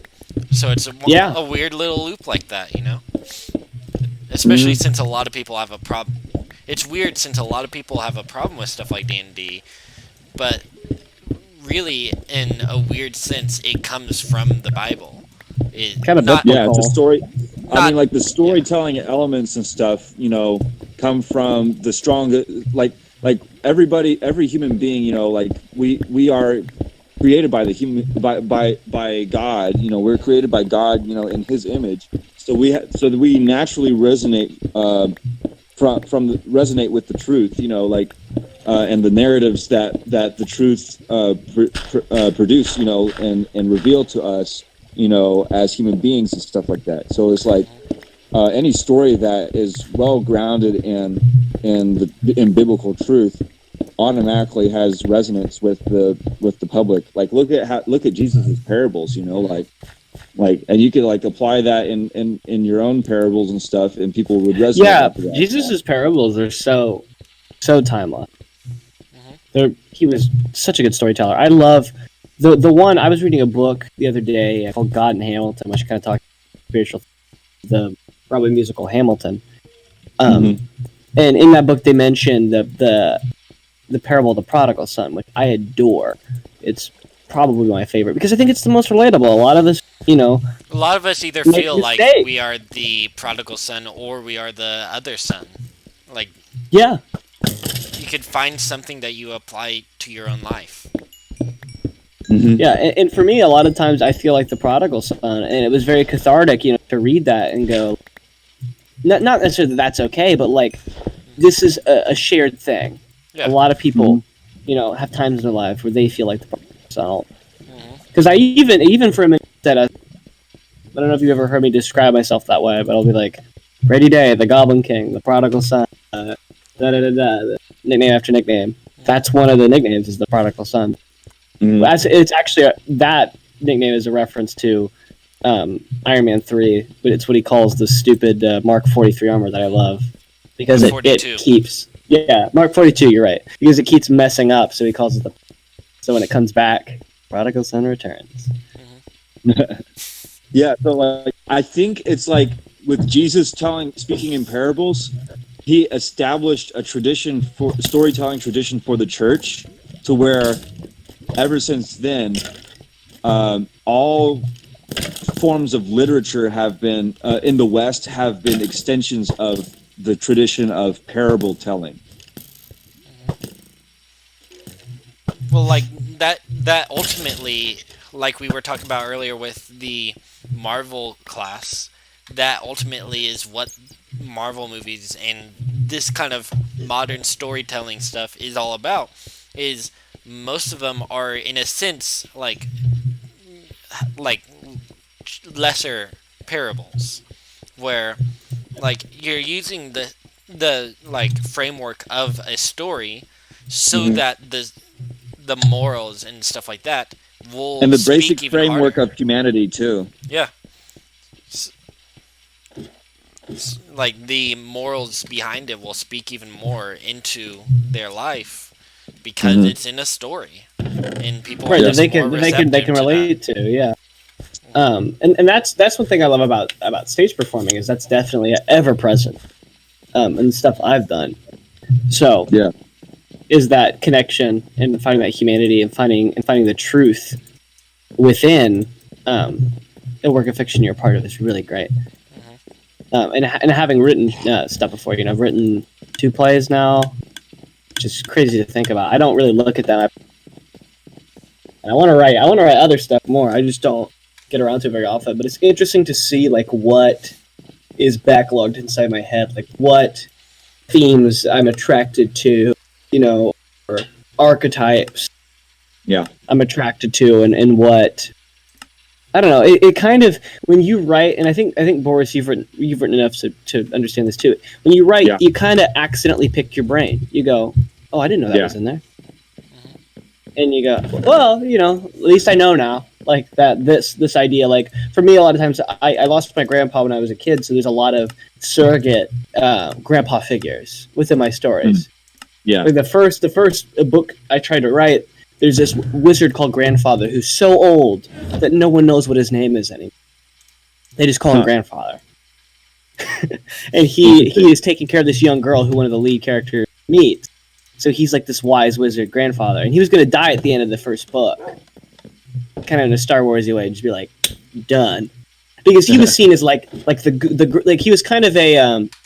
what's his face? The wizard from The Hobbit who's kind of gross and has a bird poop in his beard. What's his face? Oh, yeah, I used to know that. He was seen kind of as a crazy. The brown wizard from wherever Yes. he's from. The Hobbit. Well, I know it's from The Hobbit, but he's from a certain area in Middle Earth. Oh, you're right. But a lot of the characters within my book Siege, which is what it was called, was a medieval book, thought that Grandfather was like a quack. But at one point he was a very powerful wizard. Like he's still very wise, but he's kind of lost it. He's a little crazy. They don't know whether he is still all there. It was weird with the mages. I kind of went to town with really cool ideas. There was a mage I loved called Dartmort. I think that was his name, and he was this Jamaican type guy, like this tribal guy who lived in a town called Mockingport, ironically, which is I used that name for the name of our little Minecraft village. And he was from there, which is like this tropical like port side town. And he has been the protector of this town since he was a child. He's one of the last natives. And he's a wizard like Grandfather is. But a lot of people don't respect him because he looks different, because he's actually from there. So I had to come up with a racism system, like how that worked there, and the eventual like tying up between the town's leader and this. I always described him as the shaman. They'd say the shaman. They wouldn't actually call him a name. A lot of other characters would call him Dartmoor, just call him the shaman. And him tying it up with the leader of that town. I've been protecting, your family and your sons years now, and you still don't recognize me as a part of the city. I think I deserve it. Yeah. But yeah, it's really interesting to pick your brain and see. Oh well, apparently I really like that tribal archetype or that look, because he was also a comedic character, killed and survives and makes a joke about getting hit with an arrow. But I was like, it's funny to see that. Oh, that was the type of character. That was the type of character I wanted to write, or just a way to pick your brain. You like the record I put in, by the way? I don't have my in-game sound on. Me. I turn it down a lot when we're streaming. I just put in a record, so I mean. Where is it? It is in your basement. I don't hear it. It's done here. Also, I put a secret in here. I want to see if you can figure it out. I found it. You found my secret? I like it, yeah. Yeah, my little secret. I love it. It so reminds me of something I made. So if I were to, on the Discord chat, and if I were to play something on my phone, would you guys be able to hear it? No. No, we wouldn't. Okay. We could probably pick up like tiny bits of it through the mic, but it wouldn't be as good. It wouldn't be anywhere near very decent. Right. It would just be very choppy, and you couldn't understand anything. Let's do this real quick too before we continue. Does anybody have? Yeah. It looks like we still have a few people in the chat. Does anybody have any questions for us or Boris? More importantly for Boris, since he is our guest this one. Yeah, so, do you guys have any questions for Boris? I mean, he's not going to be on here. This is your chance to ask him. So. I'm going to have to head out soon to get back to work on my music. Oh, yeah. Don't stay. Don't feel obligated to stay if you have something to do. Yeah. But it was great to have you on. It was lots of fun. I loved hearing your take on a bunch of things. Especially your take. I really was intrigued by your thoughts on movies and stuff like that. That to me was the thing that stuck with me the most. I think it's super interesting that you love the whole experiential. I actually have some movie ideas that have been floating around in my head too. Mm-hmm. Well, be careful. People might take them. Yeah. Or live. I'd love to share them with you. Shoot them. Let's hear. So here's one. So I have a movie idea about. Okay, so it's basically it's about a truck driver, and it's there's no words at all, and it's just Mahler's First Symphony, set to a truck driver driving all the way across America, and it starts out maybe 3 a.m. in the dark of night when he gets on board to go across the country, and the symphony starts and stuff like that. And as he's going through all these kinds of weather and climate and road conditions and stuff, snow, rain, and different things like that. He's reminiscing on his family life and stuff, and there's some memorabilia on his dashboard of pictures of his family and stuff like that, and he thinks about his kids and different things like that, and then so everything that's happening coincides with the music, of course, and then at the very end, he makes his final destination on the other side of America. And he takes his all his truck driver ID, and everything, hands them in, and it turns out that he was and then after he turns in his ID and everything, he's not a truck driver anymore and stuff. It pans out to all these automated self-driving trucks, and it turns out that he was the last human truck driver.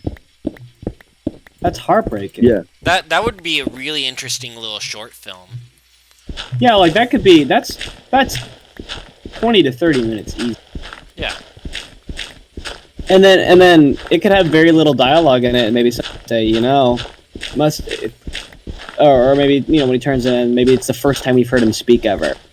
Scene of your last one, huh? Yep. No dialogue at all. He's just no dialogue at all. No dialogue at all. It's just he's just handing them in, giving them the look. It's been good working with you. Gonna find a new job. All through nonverbal communication. That would be interesting. I would definitely. I would watch definitely want to see that. Yeah. Mm-hmm. Because I've like, watched a few things like that. That are very nonverbal. I can imagine this being an IMAX movie too. Ooh.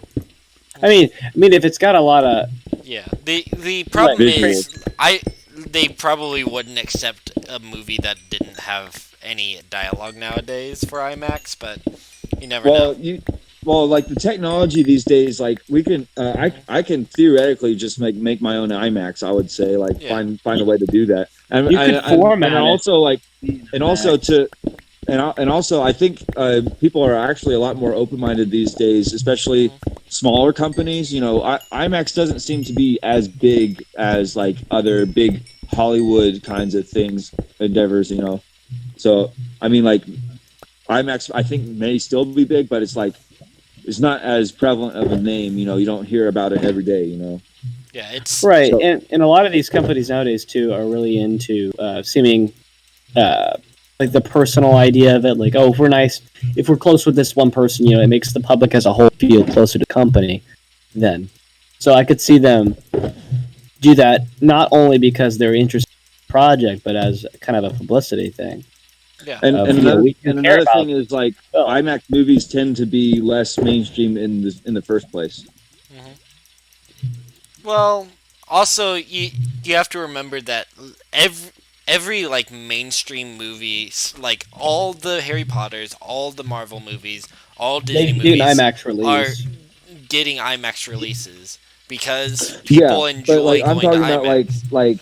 I'm talking about like the actual like movies that premiered in IMAX, like were designed for IMAX and everything. Mm-hmm. So like there's some nature movies that are kind of like that. Yeah. And there's also that one with the Apollo mission and stuff that had, to my knowledge, that had minimal dialogue. I mean, like it was just literally no narration, and like you hear the people talking and like the transmissions and stuff.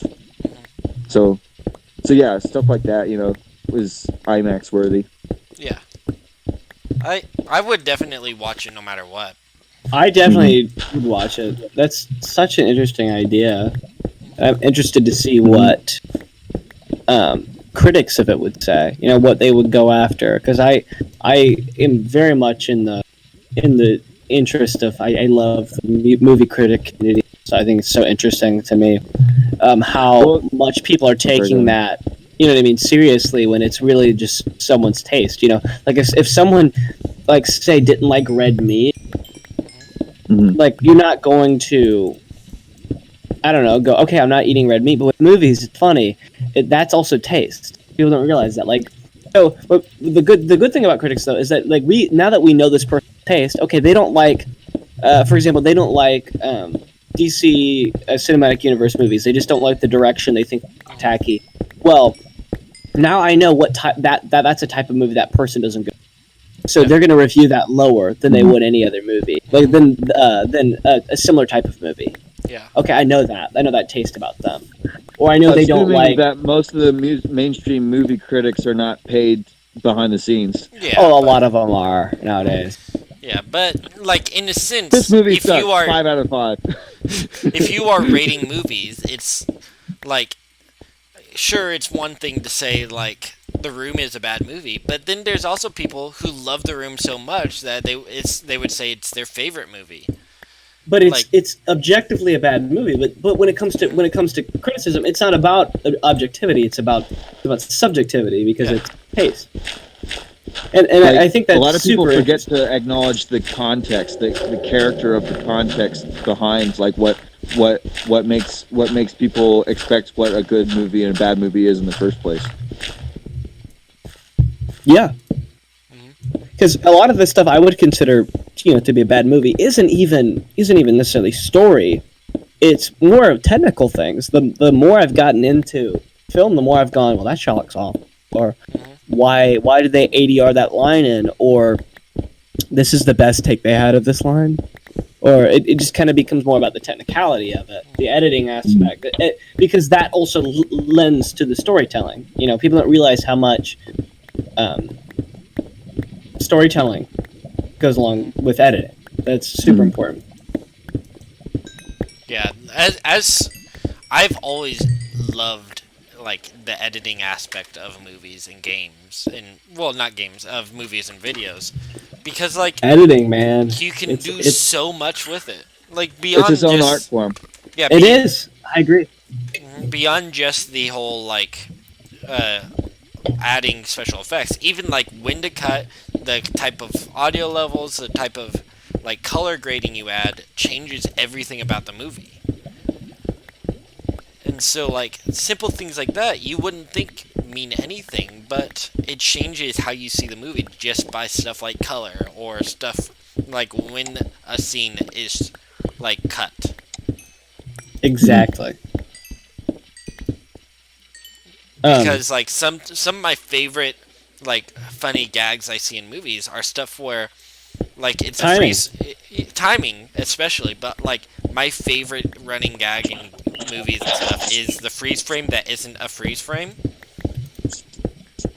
So the actors will hold this spot like they're waiting for, like they're just going to do a freeze frame, so you hold the spot for a moment. But they hold the spot for an extended amount of time. Just little things like that you wouldn't think would add that much, but it really can add a lot. And also the cheesy like 90s, the whole kind of like in Frozen 2 with the I love the editing that make things look dingy. I love the public access look, like stuff they did on Tim and Eric, like in front of a blue screen or a green screen, is really funny to me. Kind of lo-fi, yeah. I would say it's kind of low. I like the VHS effect and stuff. I think a little bit of that grunge can really make something really charming. And with my talk show, I don't know if you've seen it, Boris. I tried to do something like that for a while, and it just ended up looking better in HD. Like we couldn't really go for the whole. There's some glitch apps that you could use to give you that lo-fi effect. Right, and I did. It made the already, because we made the jump to HD around somewhere around episode 3, and adding filters on top of that just kind of degraded the visual quality of it. So it just be better to like, okay, because then the video has to render longer too. The intro is always that kind of grungy lo-fi look to kind of give it a public access TV, almost not VHS, but it could be VHS, maybe like recorded from a TV look. I think that's really charming, the shoddiness, because nowadays things look so polished and clean, and stuff that's even shot on film looks a lot different.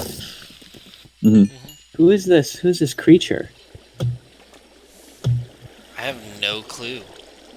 Have we checked the chat? There's a new member. They love me. Is this? I can ponder a guess who it is, but I'm not sure. If we knew your real name, we might love you too. But thank you. Well, I love you. I guess it's for me. I love you, whoever you are. MT obsessed. It's somebody. It's got to be somebody I know. It's music theater obsessed. Because they probably saw the link on my social somewhere. It's probably a blessing from the algorithm. The algorithm has blessed us. The holy algorithm. I feel like, uploading YouTubes and hoping the algorithm gets, it's like a rain dance. Like we're just like waiting for something to happen. Yeah. The thing is with the algorithm, what we're talking about too. No, there's 1 in a million chance that somebody's going to click and actually watch. Right, and it's hard with my talk show, because it's like they get on, and then they can either stay engaged or get disinterested because of either a joke doesn't land, they don't like the guest, they don't know who they are, or the segment didn't come up soon enough that they wanted to see. It's interesting. I think when it comes to the algorithm and stuff, it's actually a lot more simple than most people would think. And people are oftentimes think that they're like just a speck in the sea and stuff. No, but in fact, it depends on how you're approaching it. And in how the algorithm can recognize you. So yeah, one thing that. Oh, thank you, Grace. MT obsessed disgrace. Mariana's. It's good to have you here, Miss Gearing. Thank you for stopping in. Yeah, so one thing that if you have a YouTube channel and you've posted videos, one thing that you can see under analytics is your impressions. So every video makes impressions, which are every time somebody. I'm gonna run to the bathroom real quick. So yeah, keep going. every time somebody sees your thumbnail, that is one impression. And so, like my channel, even though I have 16 subscribers and I've only posted 5 videos, I've made over I think 800 impressions. But it shows me the percentage of people who click on those, and it's only a fraction of a percent. Yeah. And so I can see how many people have seen what I've done, but I also see that how receptive they are of it. Yeah. So one thing, that's why I'm trying to put more, more fan art in the thumbnails, so that people, if nothing else, you like it. You'll be interested. I don't have an Photoshop on this computer where I can go through and edit and add a bunch of cool things. But I'm good at finding fan art. I follow a bunch of fan art stuff on Reddit, so I can find those pretty quickly, add those, and just that will pique their interest a little bit more. And little things like that will up your click-through rate. One thing, cool. Mr. Beast, who is one of the, if you don't know who Mr. Beast is, I don't know how, but he's one of the biggest. Who's Mr. Beast?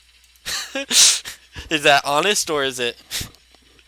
Actually, that's honest. You don't know who Mr. Okay, so you've probably seen his videos without knowing it. He makes a bunch of very click-worthy videos where it's literally just giving a homeless man a house or something like that, where it's it could be seen as just buying views.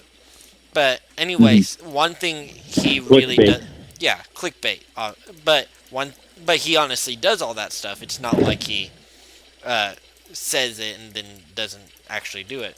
But one thing that watching him, he said before, is every thumbnail that he does, he takes the thumbnail and takes a screenshot of the homepage on a phone browser. Well, on the phone app, and he will take that and see how it looks on the phone, so that he knows if I were just scrolling through YouTube, would I click on that? And is he the one with filling the reservoir with black balls? No, that's Veritasium, I think. But I know, but he does. He was the one who did the PewDiePie billboard stuff.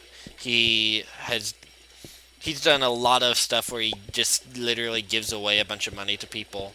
But yeah, he's very popular. He's basically become known at this point where every single one of his videos gets 20 million plus views, because he understands that what to post to get the right views, what people will click on if they see it, and so it's pretty interesting. Okay. Yeah. You ever heard of the Babylon Bee? I have heard of that. It's the Christian Onion. Mm-hmm. Yeah. I'm gonna head out. But before I head out, I want to read a quick article from the Babylon Bee. Okay. All right. I'm ready. Okay. The headline is "Rise of Skywalker to introduce first lesbian AT&T." During a recent interview with Out and Proud magazine, Rise of Skywalker director J.J. Abrams hinted that the hotly anticipated 9th installment of Star Wars saga would include more clear LGBTQ representation in the form of a lesbian AT-AT. Star Wars has always been about representing diversity, Abrams said. Whether it was giving all the white characters medals at the end of A New Hope or the hilariously accurate Jewish and Caribbean stereotypes in The Phantom Menace, it's important that everyone has a character they can relate to. Abrams went on to say that he is thrilled that Rise of the Skywalker will continue this trend of inclusivity by giving audiences a lesbian armored vehicle with which they can identify. We're going to get to see this all-terrain armored transport explore her sexual identity and follow the struggle where she goes through, being the only gay Imperial walker in the known galaxy. Abrams further explained that the AT-AT's character would be illuminated through conversations with Rey, who speaks fluent Imperial Walker. Because, of course, she does. We believe that introducing a progressive agenda to the Star Wars films is a great way to subvert expectations. Abrams concluded. Brian Johnson coming back from the dead. Subverting expectations. At publishing time, the film's production crew was hastily adding an AT-AT Walker for every sexual orientation into the film in post. It's gonna be a while. All right, it's been fun hanging with y'all. Yeah. Well, it's been fun hanging with you, Boris. I thank you for joining the stream. It was a lot of fun. I loved picking your brain, and and we'd love to have you back sometime too. It'll be fun. That's great. Awesome. Good to hear. Well, y'all have an awesome night. See ya. See ya. All right. Bounce. It's funny. I am on the toilet upstairs and I hear like him start reading this article and I just come to the room and start screaming, Star Wars! Have you caught up in this? Star Wars! You love Star Wars. Huh? I just sent him the entire Brady Day Show Season 1 playlist. I'll make a fan of him someday. Jar Jar Abrams, lol. So that was interesting, I have to say. What a fun time, man. Yeah. He was so chill. Yeah. I've never seen him so chill in my entire life. I loved it. I loved every bit. I love hearing his thoughts about that was the thing I think both were like really into. Yeah. Because like I hear his thoughts on a lot of political things all the time because that's what he likes to talk about. But hearing his thoughts on things that are specifically non-political, stuff like the movies, I'll say it again, I loved hearing what he had to say about movies because it's not something he talks about a lot. And it's a really interesting take. But yeah, so much fun. What, is there something going on in the chat? No. You're just laughing. Yeah, I'm just laughing. You know. Also, I died. I don't know if you caught up to that in the video. I wasn't on the game. I was taking a break. That was big rip. I wanted to start editing something, but I have nothing. I think I might make a thumbnail within Final Cut. I've done that before. Yeah, for the series. It's really awkward, but there's a way to do it to where I'll basically make a clip. You'll see. I've done it before. Yeah. It's not that bad. Next guest. Which guest are we going to have on next? Gerald. Easy. Oh yeah, Gerald. We're having Gerald on next week. Yeah. So probably Gerald Podsley. If not, I have a lot of people in my portfolio. Yeah. I just wanted to use people at AU because we have them. We have a large AU audience too. And they're great. They're great. They're very gracious. Yeah.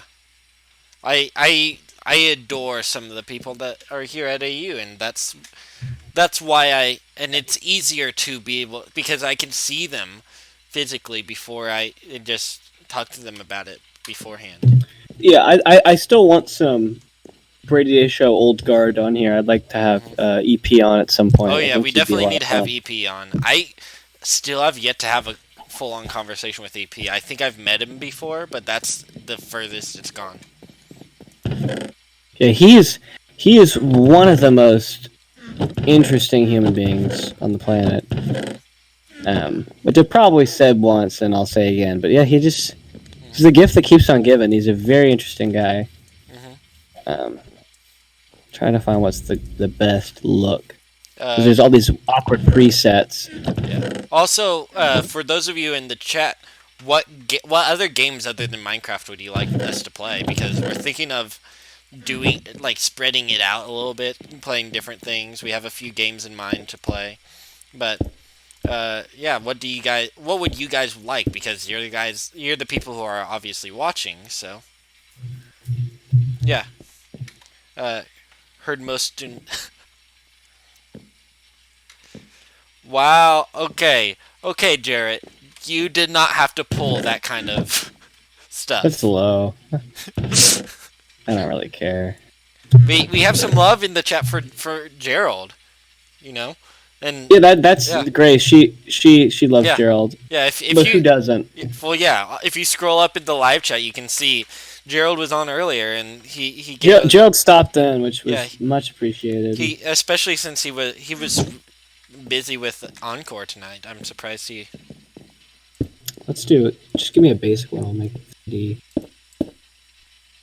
Basic 3D. I don't want it to come up. I just want.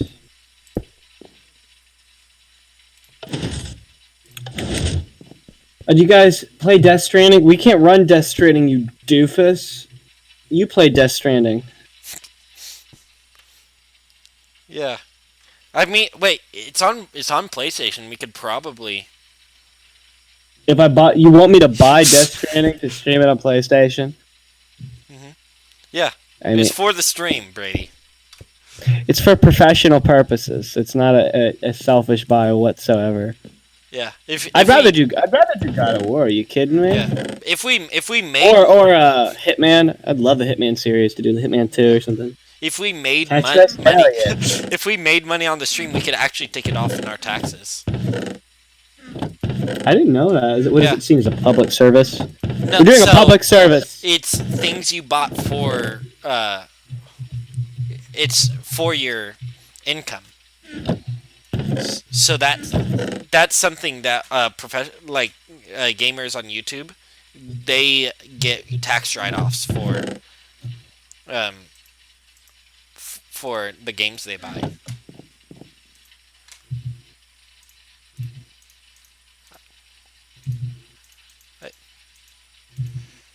But yeah, Tetris would be fun. I think we could do that. Brady, are you still there? Yeah, sorry, I'm editing. It's okay. I was just making sure that you were. I'm not dead. I promise. Okay, I was worried. You've died on me before. I don't think so. I don't think I'm dead yet. But yeah, I was trying to think of multiplayer games. The problem is you have a Mac, so it's harder to. Yeah. If I had a capture card, we could definitely play lots of Switch games. I know. I love Switch games. Like.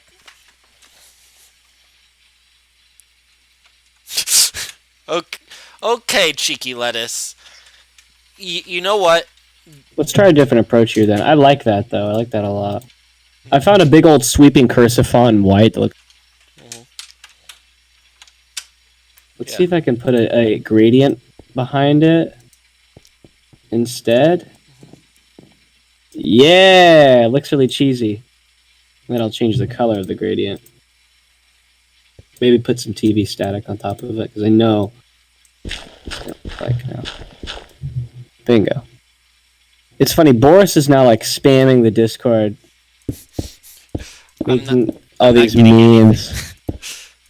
It's because I have the general text channel up. Okay. Yeah, since I don't have anything up, I don't see anything. Jarrett, do you have any questions for us? And or Grace, do you have anything? Yeah. We are probably going to go until about 9, probably. Well, it is 9 now. A little after 9 because we have to make it to Encore at some point. Well, Encore is at 10, so that yeah, we can't go on forever, but we will. We're still planning on doing the Spider-Man stream after on Brady's Mm-hmm. channel. So Yeah. later Is there a tonight. color you want the stream backdrop to be? It'll be a gradient. Probably the color of my logo. Blue? Yeah, that like grayish blue. I enjoy that kind of that color. That's probably It's my gonna favorite look color. so, So what? it's gonna look so basic. I mean, it's okay. yeah. It's so generic. What this? How about this move? You're saying all this stuff, but I can't see a single thing you're doing. So it's Better that way. Because I'm still playing. Look at the text here. I might want to change the color to black. We can try like black or something. maybe like darker red with this. Let's do this. Color type. Gradient. I want to do the gradient. That'd be cool. Oh! What? It's very cool looking. I need a new color.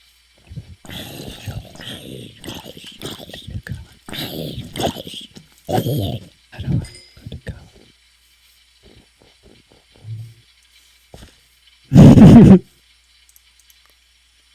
What? Do you like when I whisper to you? I love it. Does it make you happy? So happy. I think I might have just found it on accident. What? The logo. I might want to change the background to be a little darker. But the text is gradient, so it slowly fades from like white to blue. It's in It's in kind of a cursive thingy. Yeah. Be just a logo, like a generic logo. Let's change this. Show me the color wheels again on this. Go. Take me to the dark. Okay. I got cat, so that will be our music. Shut up. Grace is like, oh, you like Spider-Man. What a surprise that you're streaming Spider-Man, you Spider-Man. You know what? I guess people don't know I like Spider-Man. Spider-Man! He's my favorite. It's the fact. Yes.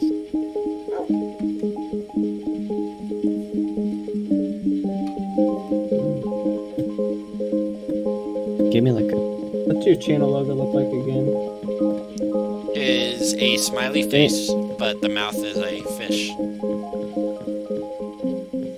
I still love that. I made that design. I think it was freshman year.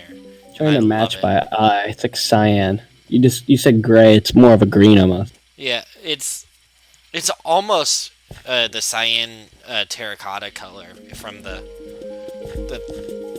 a little bit brighter, but.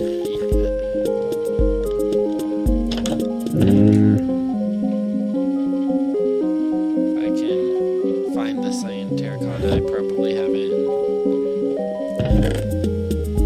This music is bopping though.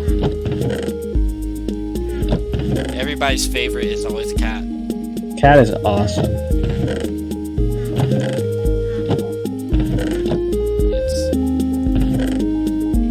Also, I love that it's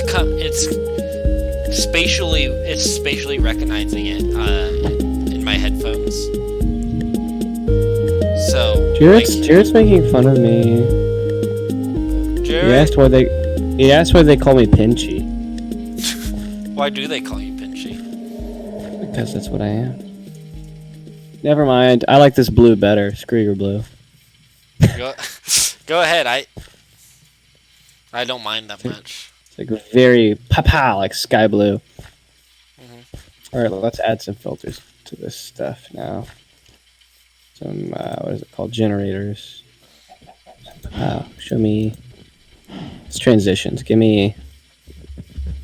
There we go. Effects. So now we can actually play.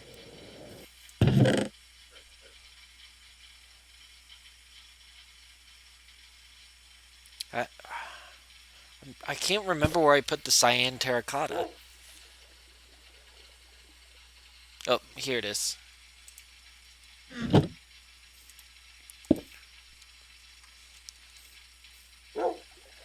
Oh, I need to come with me, Steven. We're going back to the you home. would like that.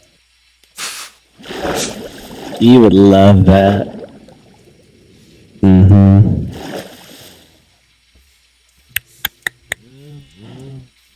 Show me the effect I put on top. What do I gotta do? Newsprint. Brightness. Let's turn the bright. I want it to look normal. No. There's a chicken. Look at me. Ooh, wait. I need to. I like that. Just keep punch that. him so that my dog will kill him. That is nice. Go right get there. him, Steven. Go get him. Thank you. I added some like newsprint, like little ink dots to the logo. Ooh. A lot of this detail work you're not gonna be able to see in the finished product, but I mean, it's worth a shot. yeah. Distortion. We also need to think of more topics for because what? Oh, are we live? What's happening? What wait. We're live? What? EP just snapped me. Is EP not watching the stream because I'm up. Let me send him a link. Send him a link. Send him a link. Wait, no, I sent him a link to the season 1 of the show. No. Doggy. Oh. Give us a topic. Grace, do you have anything you want to touch on? You seem to be actually give us useful stuff, unlike the other guy. Yeah, that cheeky lettuce guy. He's just here to cause troubles. Okay. EP sent me a picture of this girl. I don't want to dox, who is like a model, I think. Mm-hmm. No, she's. Let's just say she has a large breast. We'll say something like that. And EP's following her, and so is Griff. And she says, "Good morning, sunshine smiley face, to all my friends and lovers. I appreciate you a lot." Griff comments, "You're hot." Mm-hmm. Is that it? That's all I said. And it's like EP sent me. We're kind of enamored with Griff. We kind of just look for I don't know, like just stuff he does. He's just kind of like so interesting. And what's funny too is you'll try to like assume things as far as like what he's going to do, like when we filmed with him, and every time it's never like what you think is going to happen. It's utterly extremely interesting. Like one of the most interesting things, like period.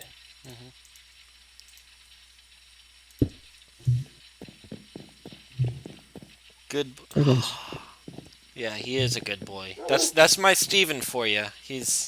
Steven's a good dog. Remember that dog I had, Lester, that I hated, thinking it was dead? Is he dead yet? Oh, could be. I remember. Where's your new dog? I haven't seen him in a while. Should I pixelate the logo? Look like a video game? What does it look like? Not good. Let me turn it down. It looks like a Minecraft painting right now.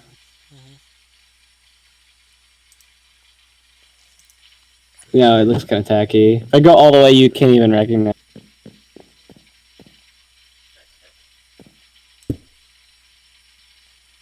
I mean, that's not like not charming, I guess. It's like slightly. And then I can put the bad TV effect on top of it, and it would actually kind of have this grungy old TV look. Oh, I found your dog, by the way. You haven't named him yet. We have a bunch of name tags if you wanted to name him. Alrighty. Let's play with the bad TV effect real quick. I have so many effects. But give us a little bit of a taste of what you're doing over there. Like what are you doing? Me? Nah. That looks like overproduced.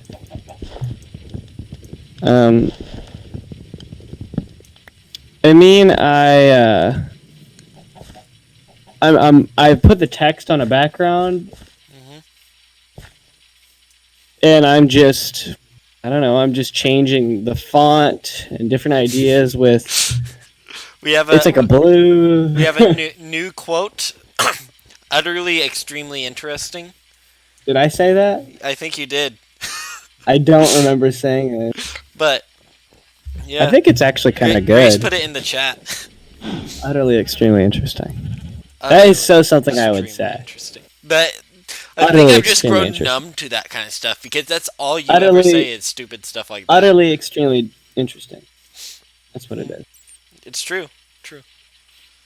It is utterly extremely interesting. It's a good jube. It's a good jube that she noticed that. Good jube. It's a good jube that she picked that up. Good jube, Grace. Good jube, Grace. It's a good jube. I think I found my guy, so we're gonna do the. Hope this is it. I have to get the little search boy up to search. No, to search and find out because I forget the key binding to do a snapshot.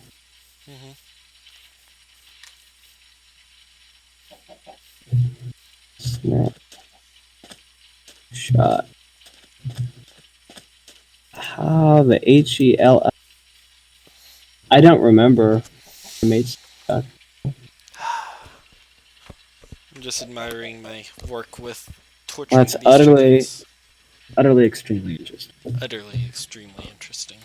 I thought you were taking down my towers, by the way. Me? Let me get back on the game so I can. Because now that you said that they're towers, I want to take them down. Well, I mean, I'm also going to kill these llamas. Do you guys want to talk about anything? At professional show, we don't have a lot of topics, yeah. We're just kind of shooting it. I had a concert last night. I didn't go to it. How was it? I know. You know that I didn't go to it? Yeah. Oh my God! I just saw the greatest thing. One of my kids from the daycare. I followed him on Twitter. He's like a junior high kid.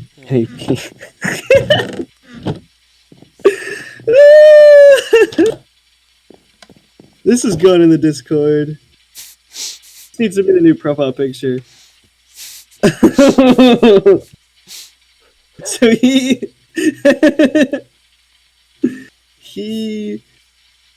this man. He did a picture of 3 crosses. It's really did you just see it? Yeah. It's really crunchy, and then he wrote in MS Paint, "God first." But it's like the ass is like.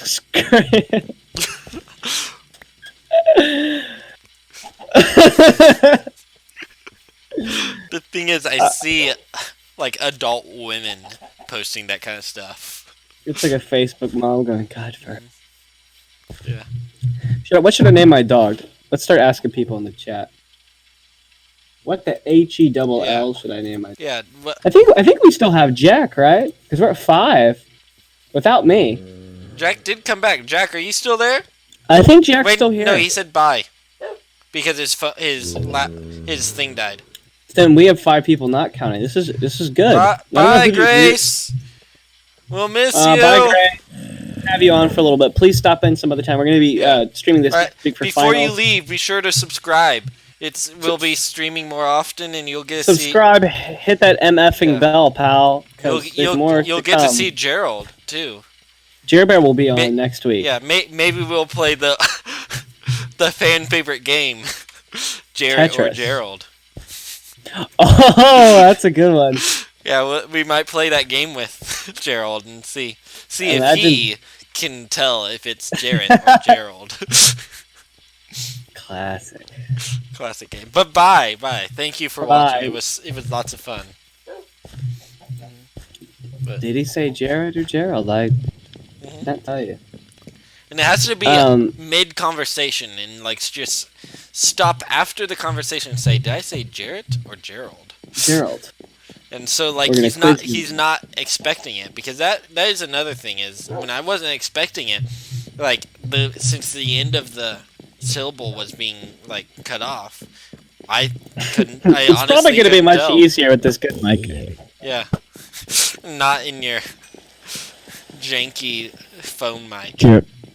Well, a phone mic, or I used my computer mic, which isn't bad, but it's not inherently good either. Do we have a name tag somewhere so I can name my dog? Yes, I have a bunch in my chest. Let's name this dog. What should I name this dog? Does anybody have any suggestions? What should we name Brady's dog? Give me some dog names. Everybody but Jarrett can respond. Yeah. Do you not have an anvil anymore? Or did you just move it? They're in the mining place. Okay. Any names? If not, yours truly is going to start, coming up with his own names. Mm-hmm. We could wait for the chat to catch up for them. Chris for Christian. Christian, yeah, or Magichan. I might name it Magichan. Mm-hmm. After the one of the Sonichus in the chaotic combo, who is godlike. Like, he's like completely like, how do I put this? He's like extremely overpowered. Like Chris like made like Magichan this all-seeing, all-knowing being, which kind of breaks the world because he knows everything before it happens, and he can like send people into like time vortexes. I don't know. He's just like this overpowered character. He's like this. He's like, think of like the Superman, like as far as like power level, but it's a sidekick. He's like Alakazam or something. If you think about Pokemon, ridiculous. Like Ben Spoons with his mind guy. I'm looking for a name. If I'm not getting any, I'm gonna set a timer. Siri. Hey Siri. Mm-hmm. Set a timer for 2 minutes. Mm-hmm. Here, I need to go to the bathroom. You talk to the people real quick. Okay. It's good to. Oh, okay. It's good to have a fireside chat here and just talk to you guys. I would really appreciate a dog name. If not, yours truly can come up with infinitely more names. I'm getting some notifications here. Hopefully it's Boris. I want to get Boris hooked on the Brady Day show. But I don't think that's going to happen. What the? Are my friends leaving? Fish leaves and we drop like 85,000 people. I guess it's because there's not much going on visually. I am excited to see Encore tonight. We have they sing pop covers. I'm excited to be there for that. Gerald, who's going to be our guest next week, is in the show tonight. I'm excited to go on out and see him. Yeah, Ben is. Excuse me. My roommate Ben is out of town right now. He's back home, so I am just here during the weekend, and that's fine. It's kind of a bizarre thing because I didn't hear anything for you guys, so I'm naming my dog Magichan. It means I gotta change the leash to be like Stevens is. It's good. It's good to get back in the streaming game. I did a lot of streaming back in like 2017. I was trying to meet the monetization standards at the time, which were much different back then. I was trying to get the sweet monetization. Yeah, well, my dog's name Magichan. Sweet monetization. That's what we need. But I was working really hard. Change the standards for what indicated monetization. So yours truly had to completely reroute and go, well, okay, it's not about. I mean, it took me a New York minute to figure that out, but yeah, it's not about money. So, pink would work for Magichan. Here, dog. Magichan. There you go. Come here. I'm gonna bring my dog to the mine so you can see what he looks like. I guess Magichan is a hermaphrodite, so that doesn't really help. Let's go! I've been trying to live stream myself, but Macs don't record system audio at all, so the Discord would not come up as something that needs to be recorded. Ah! I know you're beating the HELL out of that. How did you get that purple out of your mic? Where'd you get that purple dye? What purple dye? It's blue. Oh, You mean the magenta dye? Yeah. I named him Magichan. That's pink dye on his collar or her. Magichan in the comics is hermaphrodite. What I call the dog. I'm gonna say it's a him. Yeah. But no, I was nowhere near my mic. I don't know why it sounded like I was. It was like, or as a wise man would say, bounce. What a legend, man! What do you leave? That was lots of fun. Bounce. It went a lot better than I thought it was going to. Me too, and that made it so much more fun to hear him go bounce. Hold on, I just got an idea of something. Continue with your thingy-ding.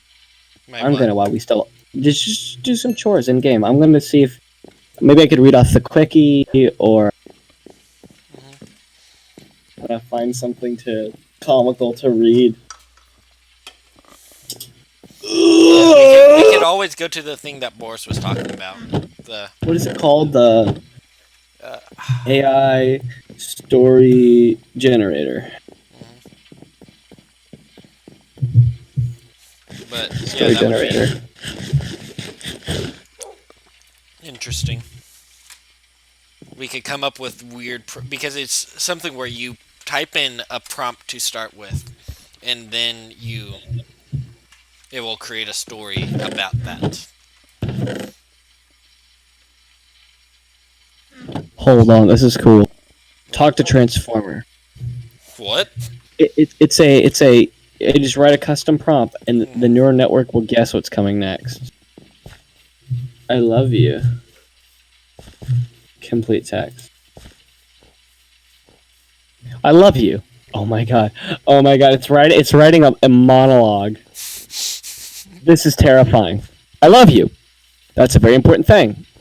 The more I know a little bit, I know how hard the job is and thought that I'm not valued for the work that I do, and you make a decision to leave, and then you put my words as a reason, and then it's very hard to hear that. It's very sad. I'm very sad. And then it says, image copyright, UK TV image caption, Tara Reid said it was that Liam Sharp was leaving BBC Three. I think he's left the company because it was... Because it was what? It doesn't say. I'm gonna put stop it right now because I want it to go to Weirdoville. Stop it right now. Complete text. Oh my god! Stop it right now. Don't stress about it. I'll be fine. It's just a tumor. They'll grow it again. What? I'm gonna write that's my anus. I'm gonna say that's my anus, Doug. Yeah. Here, I'm trying to think of complete text. Oh my god. That's my anus, Doug. Because of the technology I had on hand, I could see what my vagina would look like. The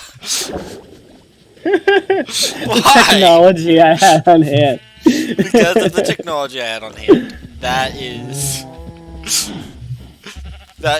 right there. That is science in its purest form. That's my dog, you idiot.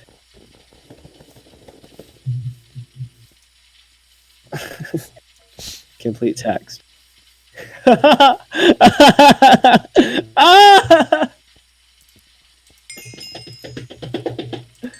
That's my dog, you idiot, is like the title or the prompt, okay? Winky. I don't know who this character is. Winky, colon.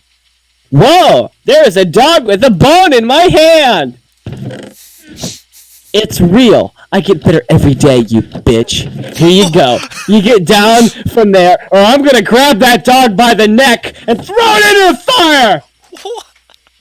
Announcer. I wonder who owned the fire horse. The person who owns the fire horse says, it's always the bear. Since I got it there, it's always been bears. And also mad dogs and werewolves. I guarantee if I keep putting animals in there, it'll just keep going to Weirdoville. I'm gonna write Frog Juice, the musical.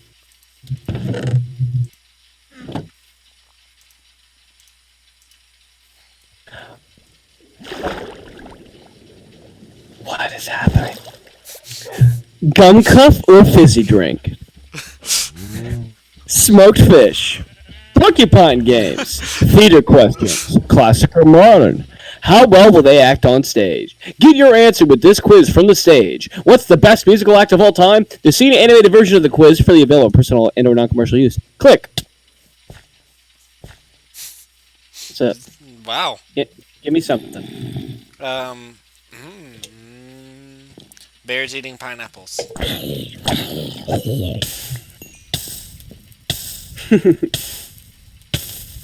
Bears eating pineapples. Period. I want it to be very neutral. Bears eating pineapples.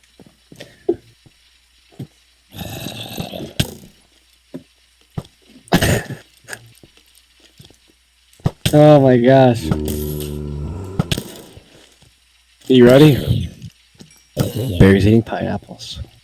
For 7 years, Joe Wilkes Nesting Goats in Steubenville, Ohio, has provided free grass-fed beef to its residents. They come every morning. We feed them hay, feed them carrots, said Wilkes. The calves usually come and play for a few minutes, and they stay for a while. A few minutes later, they give up, take off. We don't know what we're going to do with them. Nobody knows, really. That's the end of it? Yeah. Does the chat have any prompts they want You to guys see? have any prompts? All three of you? I'm gonna just write random stuff in there. I'm gonna write Chris Chan Sonichu. Or Sonichu. And just see if it loses its mind. Oh my god. Oh my god. It's written by Code. It says, what is it? It's like a poem. Sonichu. The undwelling evil. Bracket. God. Philosh and Sonichu. But the condimentous tongue of this evil. Such food as these words need to be enjoyed, eaten, shined on. Eat, eat, for we have nothing better to do. Kojima! Bummer it really was. Try Wizard Trophy. During dialogue with Tatsumi. I know. What should I do about everyone? Everyone here? It's like two different stories smashed together.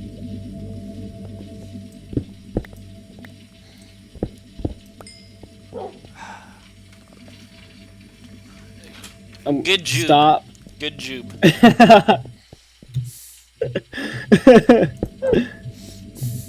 Depending on the length, this might be a good one to stop with. It's a letter. It's a letter. Good Jupe. Regards, Dr. Pauling.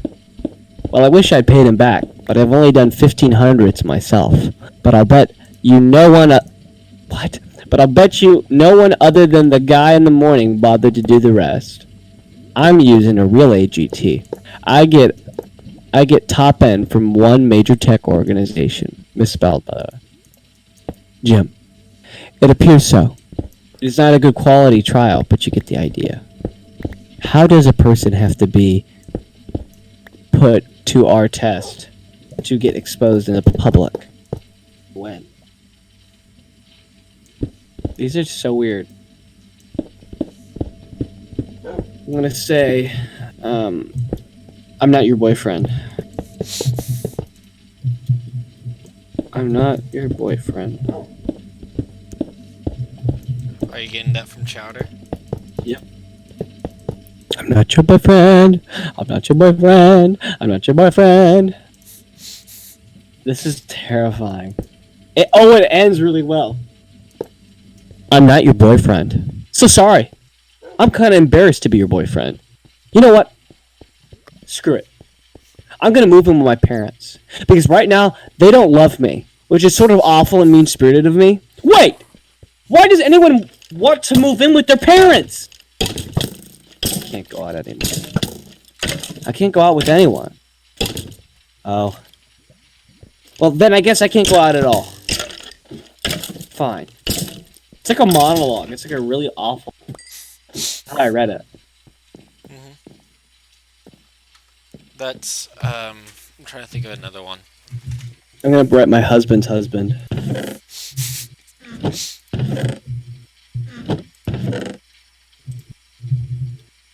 And just see where it takes me. I don't know what it would do with same sex.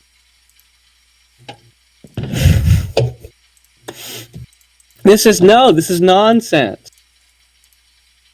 It's not even funny. It's very generic. I'm just gonna type the word rape it. Oh my god. Oh my god. Skyrim. White Ren defect females without citing any actual usage. Male only spawning speculation. The article of the section includes speculation only by the lore by Blizzard officials. It should not be taken as representing official lore. The Stormcloak officers may be simple men in Stormcloak armor, but looking at the beach because it was a holiday weekend or whatever, it may not have been accompanying the people of Skyrim or supporting the Stormcloaks in any way. What does this have to do with rape? Uganda.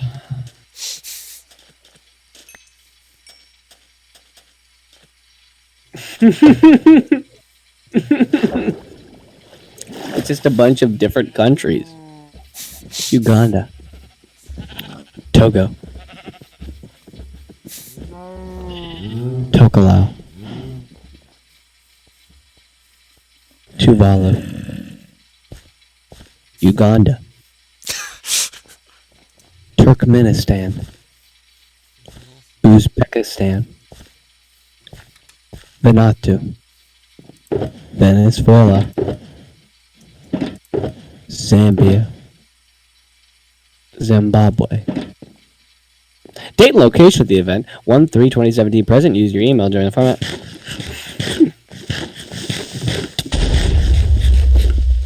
Freaking zombies, but not creepers. I'm gonna write creep.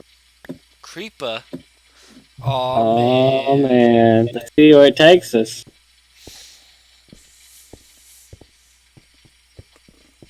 That's so strange. Creeper. All right, we're gonna have to sign off soon. Do you have any last things you want to talk about before call it a night for now? I'm trying to think of. Go out into the world. Before we actually have to go out and do things. So we back in the mine. I guess we should remind whoever's here when we're streaming next. There's gonna be a stream on my channel later tonight. Time is we don't know. Just subscribe to my channel, hit the bell, and it'll come right up. We're not expecting a lot of people to be there. It's mostly just like we're just going to be playing a game, and like especially like Jack, he loves watching and stuff like that, and basically anybody who wants to watch can watch, but we're just going to be like hanging out. Yeah. With me, it's one of those things since it's on desktop. If we get low enough number, app eventually, because I noticed this that stream runs out of steam a lot faster. than a lot of my other ones. So if something happens, something happens. We'll stick it out as long as we need to. Yeah, but yeah, if you plus please subscribe to both mine and Brady's channel because yeah, Brady is honestly the lifeblood of this stream. It would basically be Stop me it. sitting in silence for like half an Stop hour it, you. and then saying something occasionally. I'm not anything special, young lady. But yeah, but subscribe to the channel and like ring that bell. Make sure so you know when we're streaming next. We're going to be streaming a few times next week. We'll see what times we can do it. But next week is finals week, and we have a bunch of times to just literally just hang out. Post out and do nothing, yeah. So yeah, just be sure to ring that bell to know when we are streaming, so that you can join We're us. coming back. Yeah, but anything else you wanted to tell them, Brady? I want to thank Boris. I know he might not be listening, but I still want to thank Boris. It was really great to have him on. And this was very ambitious, and I didn't know, but it ended up being actually a lot of fun. So, yeah, I mean, it's something I would totally look forward to doing again. I think I'm just going to post right here when I'm going to pull up the. I think it's still going to be Baby Yoda this time, but For the next thumbnail? no, for the ending screen. Oh, okay. No, we go ahead and anything else you wanted to tell them? I think it would be good to close out. You asked me what strategies, because that was right around the time Boris appeared. So my strategy is just to reignite my interest in YouTube. Honestly, is to do live streams and build my audience again. Go from the ground up. So like you do the live stream gig, you start doing like one-off video gigs, like sketches and songs, and responding to comments or responding to Yelp reviews, which I've been like waiting to do for a really long time. And yeah, just go about rebuilding in a very slow, roundabout way. I think would be a lot of fun. Yeah, and I like that we're kind of going at it together too, like together but separate. Yeah. Networks in parentheses. By networks, I don't actually mean networks. I mean multiple people. But like always networking. wanted that. Yes, I always wanted to have a network of friends on YouTube, and no one was as interested in keeping their channel alive as I was. So it always ended up being, I'll have this community. So it's like if you want to see, if you like me, you like this other person. You like this other person, you like me. If you like this other person, it just became kind of like this symbiotic thing. Is what I wanted to happen, and it never ended in that way. Yeah, and we could talk about after the stream some of the people that I think would be good for that, but. Yeah, or at least being used a lot and being figures a lot on the show. I think there is because definitely. I like the little community that we're kind of having. I like the idea of there's so many people that are out there that are just doing it themselves, or like they're the face. So like everything, it doesn't feel like a community as much as it's just people, like someone talking at someone else. Right. I feel like we've done a good job of making sure that the audience feels invested and like they're an integral part of what is going on. Yeah, it just really has to be. They need to understand how important they are, because we wouldn't do it without them. Yeah, that's why we keep trying to like really hammer in, like we love having you guys here. I think we should probably finish it here, though, because I think the only people left on the stream are me and us. I'm not watching anymore. It's somebody. Oh. But, yeah. Whoever's watching, thank you. And stay tuned for more. Be sure to subscribe. Yep. Because I will love you forever if you subscribe. And that is a promise. But, yeah. So, anyway, thank you for watching. And Come back soon. Bye. Bye.